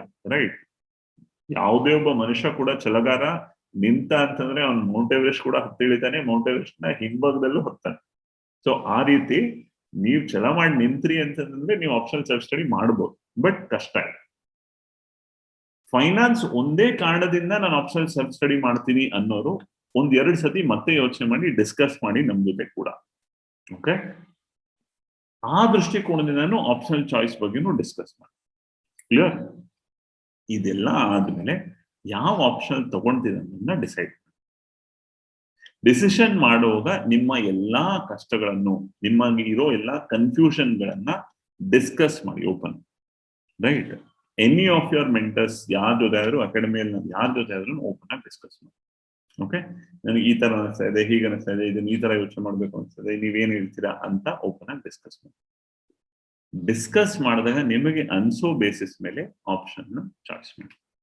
ಓಕೆ ಸರ್, ನನಗೆ ಈ 2 ಆಪ್ಷನ್ ಇಷ್ಟ ಆಗ್ತಾ ಇದೆ, ಫೈನಲ್ ಚಾಯ್ಸ್ ಮಾಡಕ್ತಿಲ್ಲ. ನಾನು 2 ಆಪ್ಷನ್ ಶುರು ಆದಾಗ 1 ವಾರ 2 ಆಪ್ಷನ್ ಕೂತ್ಕೊಂತೀನಿ ಸರ್, ಆಮೇಲೆ ಡಿಸಿಷನ್ ಮಾಡಿ, ಅದಕ್ಕೂ ಅವಕಾಶ ಮಾಡ್ಕೊಡ್ತೀವಿ. ಓಕೆ, 2 ಆಪ್ಷನ್ ಒಂದೊಂದು ವಾರ ಅಟೆಂಡ್ ಮಾಡ್ತೀನಿ, 1 ವೀಕ್ ಅಟೆಂಡ್ ಮಾಡ್ತೀನಿ ಸರ್, ಆಮೇಲೆ ಡಿಸಿಷನ್ ಮಾಡಿ, ನೋ ಪ್ರಾಬ್ಲಮ್. ಓಕೆ, ಅಲ್ಲಿವರೆಗೂ ಕೂಡ ನಾವು ಸಪೋರ್ಟ್ ಮಾಡಕ್ ರೆಡಿ. ರೈಟ್, ಬಟ್ ಒಂದು ಆಪ್ಷನ್ ನೀವು ಚಾಯ್ಸ್ ಮಾಡಿದ ನಂತರ then no looking back. You shouldn't look back. Okay, you have made a choice, you should stick to it, put all your effort in that direction, excel. Okay, this is the idea. Now let us clear some myths. Okay, some do's and don'ts and myths and realities to clear. Number 1, myths ಏನು generally ಎಲ್ಲರೂ ನೋಡ್ತಾ ಇರ್ತೀರಾ. Right, last 4-5 ವರ್ಷದಿಂದ anthropology ತುಂಬಾ ranks ಬರ್ತಾ ಇದೆ, so ನಾವು anthropology ತಗೊಂಡ್ಬೋಣ, ನುಗ್ತೀರಾ anthropology. Okay, ಈ ವರ್ಷ ಕನ್ನಡ ಲಿಟರೇಚರ್ ರ್ಯಾಂಕ್ ಬರುತ್ತೆ ಅಂತ, ಈ ವರ್ಷ ಇಂಟರ್ವ್ಯೂ ಸೆಲೆಕ್ಟ್ ಆಗಿರೋ ತುಂಬಾ ಜನ ಕನ್ನಡ ಲಿಟರೇಚರ್ ಇದ್ದಾರೆ. ಸೊ ಕನ್ನಡ ಲಿಟರೇಚರ್ ರ್ಯಾಂಕ್ ಬಂದದ್ದು, ಎಲ್ಲರೂ ನಾನು ಕನ್ನಡ ಲಿಟರೇಚರ್. ರೈಟ್, ಆ ತರ these are wrong. You should not make your choices like that. First rank ಈ ಆಪ್ಷನ್ ಬರ್ತಾ ಇದೆ, ಸೊ ನಾನು ಇದೇ ಆಪ್ಷನ್ ತಗೊಂತೀನಿ. ಲಾಸ್ಟ್ 3 ವರ್ಷದಿಂದ ಇದಕ್ಕೆ ಫಸ್ಟ್ ರ್ಯಾಂಕ್ ಬರ್ತಾ ಇದೆ, ಸೊ UPSC ಅವರು ಯಾವ್ದಕ್ಕೆ ಫಸ್ಟ್ ರ್ಯಾಂಕ್ ಬರುತ್ತೋ ಆಪ್ಷನ್ ಸರಿ ಹೊಡಿತಾರಂತೆ, ಮಾರ್ಕ್ಸ್ ತುಂಬಾ ಕಮ್ಮಿ ಕೊಡ್ತಾರಂತೆ, ಅದಕ್ಕೆ ಆಪ್ಷನ್ ತಗೊಳಲ್ಲ. That is also wrong. So it is wrong to say first rank ಬರ್ತಾ ಇದೆ, ತುಂಬಾ ಚೆನ್ನಾಗಿ ಮಾರ್ಕ್ಸ್ ಬಂದ್ರೆ ಎಲ್ರಿಗೂ ಮಾರ್ಕ್ಸ್ ಬರ್ತಾ ಇದೆ, ನನಗೂ ಬಂದ್ಬಿಡುತ್ತೆ. ತಪ್ಪು. ಲಾಸ್ಟ್ 5 ವರ್ಷದಿಂದ ಆಪ್ಷನ್ ತುಂಬಾ ಚೆನ್ನಾಗಿ ಬರ್ತಾ ಇದೆ ಅಂದ್ರೆ ಅದಕ್ಕೆ ನಾನು ಈ ಆಪ್ಷನ್ ತಗೊಳಲ್ಲ, ಅದು ತಪ್ಪು. ರೈಟ್, ಈ ಬೇಸಿಸ್ ಮೇಲೆ ನೀವು ಚಾಯ್ಸ್ ಮಾಡಬಾರ್ದು. ನಿಮ್ಮ ಚಾಯ್ಸ್ ನಾವು ಹೇಳಿದಾಗೆ interest, right, sources available and ability to write answers, ಈ ಬೇಸಿಸ್ ಮೇಲೆ ಡಿಸೈಡ್ ಮಾಡಬೇಕು. ಕ್ಲಿಯರ್? ಸೊ ಈ ಮಿತ್ಸ್ ನ ದಯವಿಟ್ಟು ದೂರ ಇಡಿ. ರಿಯಾಲಿಟಿ ಏನು ಸರ್? ಆಪ್ಷನಲ್ ಅಲ್ಲಿ ಸ್ಕೇಲಿಂಗ್ ಅಂತ ಮಾಡ್ತಾರಂತೆ, ನಿಜಾನ? ಹೌದು, ಮಾಡ್ತಾರೆ. ರೈಟ್. ಯಾಕೆ ಮಾಡ್ತಾರೆ? ಯೂನಿಫಾರ್ಮಿಟಿ ತರೋದಕ್ಕಾಗಿ ಮಾಡ್ತಾರೆ. ಅನ್ಸರ್ಟನಿಟಿ ಇದೆಯಾ? ಹೌದು ಇದೆ. ಸಬ್ಜೆಕ್ಟಿವಿಟಿ ಇದೆಯಾ? ಹೌದು ಇದೆ. Right. So these are some realities. Scaling ಅಂತ ಮಾಡ್ತಾರೆ ಆಪ್ಷನ್ ಅಲ್ಲಿ. ರೈಟ್. ಸ್ಕೇಲಿಂಗ್ ಮಾಡೋದ್ರಿಂದ ಸ್ವಲ್ಪ ಅನ್ಸರ್ಟನಿಟಿ ಕ್ರಿಯೇಟ್ ಆಗುತ್ತೆ. ಯಾಕೆ ಮಾಡ್ತಾರೆ? ಯೂನಿಫಾರ್ಮಿಟಿ ತರೋದಕ್ಕಾಗಿ ಮಾಡ್ತಾರೆ. ಸೊ ನೆಕ್ಸ್ಟ್ ಪ್ರಶ್ನೆ ಏನು? ಹಾಗಾದ್ರೆ ಸರ್ ಸ್ಕೇಲಿಂಗ್ ಅಂದ್ರೆ ಏನು? What is scaling? This is the next question. Correct. Scaling ಅಂದ್ರೆ ಏನು ಅಂತ ಹೇಳ್ತೀನಿ, ತಿಳಿಸ್ಕೊಡಿ. ಈಗ ನಿಮ್ಮ ಮೇನ್ ಸ್ಕೀಮ್ ಅಲ್ಲಿ ಒಂದು ಎಸ್ಸೆ, 4 ಜನರಲ್ ಸ್ಟಡೀಸ್ ಪೇಪರ್, ಎಲ್ರಿಗೂ ಕಾಮನ್. ಕ್ವೆಶನ್ ಪೇಪರ್ ಎಲ್ರಿಗೂ ಸೇಮ್. ಸೊ ಎಲ್ರಿಗೂ ಕ್ವೆಶನ್ ಪೇಪರ್ ಸೇಮ್, ಎಲ್ರಿಗೂ ಕಾಮನ್ ಆದಾಗ ಎಲ್ರು ಅದನ್ನೇ ಬರೀತಾರ, ಮಾರ್ಕ್ಸ್ ಬರುತ್ತೆ. ನಿಮ್ಗೆ ಏನ್ ಮಾರ್ಕ್ಸ್ ಬಂದ್ರು ಅದು ಕರೆಕ್ಟ್. ಈಗ ಆಪ್ಷನಲ್ ಅಂತ ಒಬ್ಬೊಬ್ರು ಒಂದೊಂದು ಆಪ್ಷನಲ್ ಚೂಸ್ ಮಾಡಿದಾಗ, ಒಬ್ರು ಅಗ್ರಿಕಲ್ಚರ್, ಒಬ್ರು ಪಬ್ಲಿಕ್ ಅಡ್ಮಿನಿಸ್ಟ್ರೇಷನ್, ಒಬ್ರು ಪೊಲಿಟಿಕಲ್ ಸೈನ್ಸ್, ಮತ್ತೊಬ್ರು ಫಿಲಾಸಫಿ, ಈ ತರ 10,000 ಜನ ಮೇನ್ಸ್ ಬಂದಾಗ 10,000 ಜನರಲ್ಲಿ ಇಷ್ಟಿಷ್ಟು ಜನ ಈ ಆಪ್ಷನ್ ಅಂತ ಡಿವೈಡ್ ಆದಾಗ ಯಾರು ಯಾವ ಆಪ್ಷನಲ್ ಬರಿತಾ ಇದ್ದಾರೆ ಆ ವರ್ಷ ಒಂದು ಆಪ್ಷನಲ್ ಪೇಪರ್ ಸ್ವಲ್ಪ ಈಸಿ ಆಗ್ಬೋದು, ಇನ್ನೊಂದು ಆಪ್ಷನಲ್ ಪೇಪರ್ ಸ್ವಲ್ಪ ಕಷ್ಟ ಆಗ್ಬೋದು. You can't prepare every optional to the same level of difficulty. Right. ನಾನ್ ಸ್ವಲ್ಪ ಅಪ್ಲೈ ಮಾಡಿ ಕಷ್ಟ ಆಗೋ ರೀತಿ ಪ್ರಶ್ನೆ ಕೇಳಿರ್ತೀನಿ, ಇನ್ನೊಬ್ರು ಸ್ವಲ್ಪ ಈಸಿಯಾಗಿ ಬರೀಲಿ, ಗೊತ್ತಾಗೋ ತರ ಬರೀಲಿ ಅಂತ ಈಸಿಯಾಗಿ ಕೊಟ್ಟಿರ್ತಾರೆ. So the level at which these comes may vary. Right. So ಒಂದು ವರ್ಷ ಏನಾಗುತ್ತೆ, ಕನ್ನಡ ಲಿಟರೇಚರ್ ಕ್ವೆಶನ್ಸ್ ತುಂಬಾ ಈಸಿ ಬರುತ್ತೆ, ಕನ್ನಡ ಲಿಟರೇಚರ್ ಎಲ್ಲರೂ ಪಾಸ್ ಆಗ್ತಾರೆ. ನೋ, ಹಂಗಾಗ್ಕೊಡುದಲ್ವಾ? ಕನ್ನಡ ಲಿಟರೇಚರ್ ಪೇಪರ್ ಈಸಿ ಆಯ್ತು ಅಂದ ತಕ್ಷಣ ಬರೀ ಕನ್ನಡ ಲಿಟರೇಚರ್ ಅವರೇ ಪಾಸ್ ಆಗ್ಬಿಟ್ಟು, ಇನ್ನೊಂದು ಪೇಪರ್ ಸ್ವಲ್ಪ ಕಷ್ಟ ಆಯ್ತು ಅಂತ ಹೇಳ್ಬಿಟ್ಟು ಆ ಪೇಪರ್ ಅವ್ರು ಪಾಸೇ ಆಗ್ಲಿಲ್ಲ ಅನ್ನೋದಾದ್ರೆ then that is no uniformity. ಆ ಕಾರಣದಿಂದ UPSC ಅವ್ರು ಏನ್ ಮಾಡ್ತಾರೆ? ಸ್ಕೇಲಿಂಗ್ ಅಂತ ಮಾಡ್ತಾರೆ. ರೈಟ್. ಸ್ಕೇಲಿಂಗ್ ಮಾಡೋದು ಯಾಕೆ? ಈ ಕಷ್ಟ ಇರೋದನ್ನ ಸ್ವಲ್ಪ ಸ್ಕೇಲ್ ಅಪ್ ಮಾಡಿ, ಈಸಿ ಅನ್ನೋದನ್ನ ಸ್ವಲ್ಪ ಸ್ಕೇಲ್ ಡೌನ್ ಮಾಡಿ, ಎಲ್ಲಾನು ಒಂದೇ ಸಮಮಟ್ಟಕ್ಕೆ ತರುವಂತ exercise scaling. Right. So what is scaling? The idea of achieving uniformity. Why is it? So that you bring uniform. Upscale or downscale so that you bring uniformity. Now the question comes, sir, ಹಾಗಾದ್ರೆ ಹೇಗ್ ಮಾಡ್ತಾರೆ? ಈ ಹೇಗ್ ಮಾಡ್ತಾರೆ ಅನ್ನೋ ಪ್ರಶ್ನೆಗೆ UPSC ಇಲ್ಲಿವರೆಗೂ answer ಕೊಟ್ಟಿಲ್ಲ. Right. To an extent state service commissions ಅವರು, ಅಂದ್ರೆ ಕರ್ನಾಟಕದವರು, ರಾಜಸ್ಥಾನದವರು ಯಾರ್ಯಾರು ಆಪ್ಷನ್ ಇಟ್ಕೊಂಡಿದ್ದಾರೆ ಅವರು ಅಟ್ ಲೀಸ್ಟ್ ನಮಗಾದ್ರೂ ತಿಳಿಸಿ, ನಾವು ಸ್ಕೇಲಿಂಗ್ ಮಾಡ್ತೀವಿ, ನೀವು ಹೇಗ್ ಮಾಡ್ತೀವಿ ಅಂತ ಇಲ್ಲ, ನಾವು ಹೇಳಲ್ಲ. ಹಾಗಾದ್ರೆ ಏನೋ ಗೋಲ್ಮಾಲ್ ಮಾಡ್ತಾರೆ ಸರ್? ಇಲ್ಲ, ಗೋಲ್ಮಾಲ್ ಮಾಡ್ತಾರೆ. ರೈಟ್. ಯಾವುದೇ ರೀತಿಯಲ್ಲೂ ಯಾವುದೇ ಕರಪ್ಷನ್ ವರ್ಕ್ ಆಗಲ್ಲ, ಯಾವುದೇ ದುಡ್ಡು ವರ್ಕ್ ಆಗಲ್ಲ. It's a completely clean system. Okay. There is some scientific method by which they do scaling. When they generally take an idea, they will get to know there are some papers, some option papers which are scoring very well, there are some option papers which are scoring very well. ಈ average basis ಮೇಲೆ ತುಂಬಾ ಚೆನ್ನಾಗಿ score ಆಗಿರೋ ಒಂದು ಸ್ವಲ್ಪ scale down ಮಾಡಿ, ಸ್ವಲ್ಪ ತುಂಬಾ ಕಮ್ಮಿ ಸ್ಕೇಲ್ ಮಾಡಿದ್ರೆ ಒಂದೊಂದು ಸ್ವಲ್ಪ ಸ್ಕೇಲ್ ಅಪ್ ಮಾಡಿ ಬ್ಯಾಲೆನ್ಸ್ ಮಾಡ್ತಾರೆ. So that is the idea of scaling. Right. Relevance ಇದೆಯಾ? ಇದೆ. ಯಾಕೆ? ಸಿ, KPSC ಅಲ್ಲಿ ಆಪ್ಷನ್ ಇತ್ತು, 2 ವರ್ಷದ ಹಿಂದೆ ತನಕ ಆಪ್ಷನ್ ಇತ್ತು. ಲಾಸ್ಟ್ ಟೈಮ್ ಇದ್ದಾಗ ಆಗೇನಾಯ್ತು ಗೊತ್ತಾ? ಒಂದ್ 2 ಸತಿ ಕನ್ನಡ ಲಿಟರೇಚರ್ ಪೇಪರ್ ಈಸಿ ಬಂತು. 4,000 ಜನಕ್ಕೆ ಇಂಟರ್ವ್ಯೂ ಬಂದಿದೆ ಅಂದ್ರೆ 4,000ದಲ್ಲಿ 3,000 ಜನ ಕನ್ನಡ ಲಿಟರೇಚರ್, ಒಂದ್ 150 ಜನ ಮೆಡಿಕಲ್ ಸೈನ್ಸ್, ಒಂದು 500 ಜನ ರೂರಲ್ ಡೆವಲಪ್ಮೆಂಟ್, ಇನ್ನೊಂದು 10 ಜನ ಆಂಥ್ರೋಪಾಲಜಿ, 2 ಪೊಲಿಟಿಕಲ್ ಸೈನ್ಸ್, 1 ಸೋಷಿಯಾಲಜಿ. ಎಂತ ಅನ್ಯಾಯ ಅಲ್ವಾ? ಜಸ್ಟ್ ಬಿಕಾಸ್ ಆ ಚಾಯ್ಸ್ ಮಾಡೋದೊಂದು ಪೇಪರ್ ಈಸಿ ಬಂತು ಅಂದ ತಕ್ಷಣ ಎಲ್ಲರೂ ಅವರೇ ಇಂಟರ್ವ್ಯೂ ಹೋದ್ರೆ ಬೇರೆಯವರೆಲ್ಲ ಏನ್ ಅನ್ಯಾಯ ಮಾಡಿದ್ರು? ಅದಕ್ಕೆ ಆ ರೀತಿ ಆಗ್ಬಾರ್ದು ಅಂತ UPSC ಅವರು ಸ್ಕೇಲಿಂಗ್ ಮಾಡ್ತಾರೆ. ಸೊ ದಟ್ ಯಾವುದೇ ಆಪ್ಷನ್ ತಗೊಂಡ್ರು ಕರೆಕ್ಟ್ ಆಗಿ ಎಫರ್ಟ್ ಆಗಿ ಓದಿರೋರಿಗೆ ಮಾರ್ಕ್ಸ್ ಬೇಸಿಸ್ ಅಲ್ಲಿ ಯಾವುದೇ ಅನ್ಯಾಯ ಆಗ್ಕೂಡುದು. So general studies is common for everybody. ಅದೇ ರೀತಿ ಆಪ್ಷನಲ್ ನೀವು ಚಾಯ್ಸ್ ಮಾಡ್ತೀರಾ, ಚೆನ್ನಾಗಿ ಬರೀತೀರಾ, ನೀವು ಬರ್ದಿರೋ ಅಷ್ಟಕ್ಕೂ ವ್ಯಾಲ್ಯೂ ಸಿಗಬೇಕು ಅನ್ನೋ ರೀತಿಯಲ್ಲಿ ಸ್ಕೇಲಿಂಗ್ ಅಂತ ನಡೀತದೆ. This is there. ಬಟ್ ಇದ್ರ ಬಗ್ಗೆ ನೀವು ಅಷ್ಟಾಗಿ ತಲೆ ಕೆಡಿಸ್ಕೋಬೇಡಿ, ನಿಮ್ಗೆ ಗೊತ್ತಿರ್ಲಿ ಅಂತ ಹೇಳ್ತಾ ಇದ್ದೀನಿ ಅಷ್ಟೇ. Please don't worry about it all. ಇವತ್ತು ಇದನ್ನ ಅರ್ಥ ಮಾಡ್ಕೊಂಡು ಇವತ್ತೇ ಇದನ್ನ ತೆಗೆದಾಕ್ಬಿಡಿ ನಿಮ್ ತಲೆ. Right. Because it's a very scientific process the way they do. This is that. Okay. What is that you should worry about? You should worry about making the right choice. This is what you should worry about. ಇಷ್ಟು optional ಇದೆಯಲ್ಲ, ಇದರಲ್ಲಿ ನಾನು ಯಾವ option choose ಮಾಡ್ಲಿ, I should make a right choice. ಇದ್ರ ಮೇಲೆ ನಿಮ್ಮ ಗಮನ ಇರಬೇಕು complete. Okay, this is what you should think, this is what your idea should be based upon. Okay, right? So this is where we close. Last, sir, optional gu current affairs important agatta? Last question, right? Optional gu current affairs important agatta? Yes, optional gu current affairs important agutte. Optional ನ ನೀವು ಎಲ್ಲಾನು general ಆಗಿ ಬರೀ theoretical ಆಗಿ ಬರೆಯಕ್ಕಾಗಲ್ಲ. ನೀವು ಏನೇ ಬರೆದ್ರು ಅದನ್ನ ಸುತ್ತಮುತ್ತ ನಡೀತಾ ಇರುವಂತ ಎಲ್ಲಾ ಕರೆಂಟ್ ಅಫೇರ್ಸ್, ಪ್ರಚಲಿತ ವಿದ್ಯಮಾನಗಳ ಜೊತೆ ಅಪ್ಲೈ ಮಾಡಿ ಬರೀಬೇಕು. You should. When you do that, the value of your answers, the importance of your answers, the weight that your answers carry increases.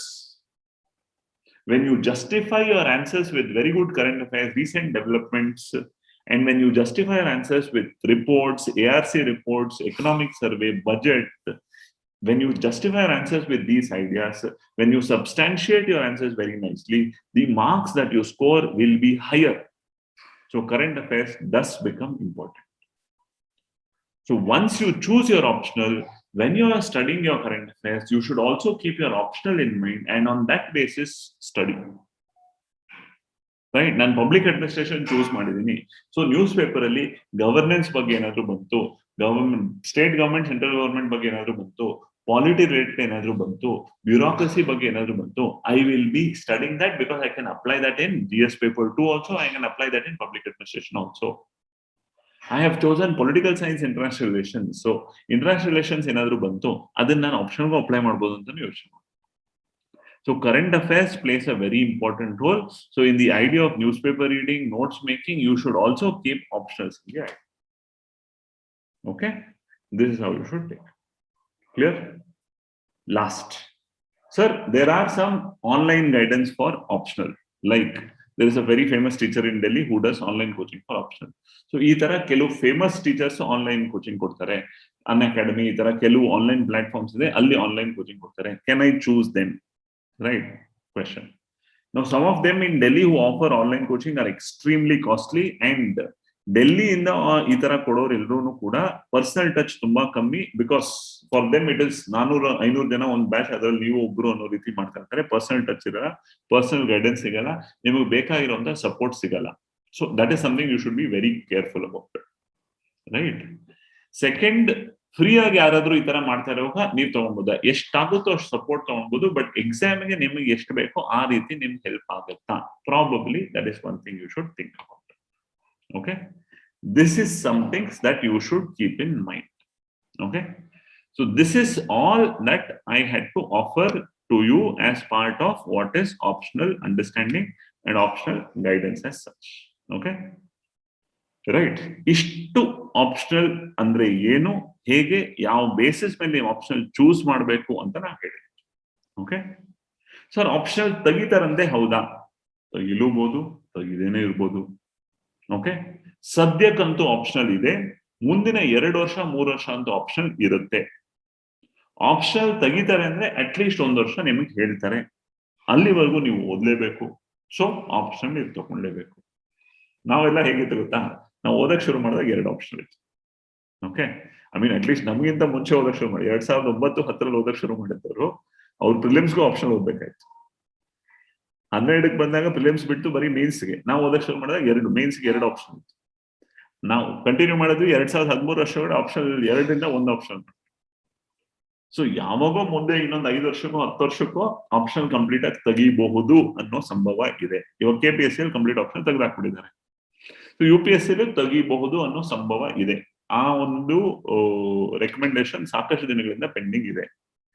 But ಅಷ್ಟೇ ಒಂದು ದೊಡ್ಡ ಲಾಬಿ ಕೂಡ ಇದೆ ತೆಗಿಬಾರದು ಅಂತ, ರೈಟ್? ಸೊ ತೆಗಿಯೋದಕ್ಕೆ ಇನ್ನ 2, 3, 4, 5 ವರ್ಷ ಆಗ್ಬಹುದು. ಸೊ ಅದ್ರ ಬಗ್ಗೆನೂ ಯೋಚನೆ ಮಾಡ್ಬೇಡಿ, ಹೆಂಗಿದ್ರು ತೆಗಿತಾರಂತೆ. ಸೊ ಆ ಬೇಸಿಸ್ ಮೇಲೆ ಈಸಿ ಆಗಿರೋ ಈ ತರ ಆಪ್ಷನ್ ಚೂಸ್ ಮಾಡ್ತೀನಿ. ನಾವು 500 ಮಾರ್ಕ್ಸ್ಗೆ ನಾನು ಎಫೆಕ್ಟಿವ್ ಜಸ್ಟಿಸ್ ಕೊಡುವಂತ ಆಪ್ಷನ್ ಚೂಸ್ ಮಾಡಬೇಕು, ಅಷ್ಟನ್ನ ಮನಸ್ಸಲ್ಲಿ ಇಟ್ಕೊಂಡು ಚೂಸ್ ಮಾಡಿ. Okay, so please keep these things in mind.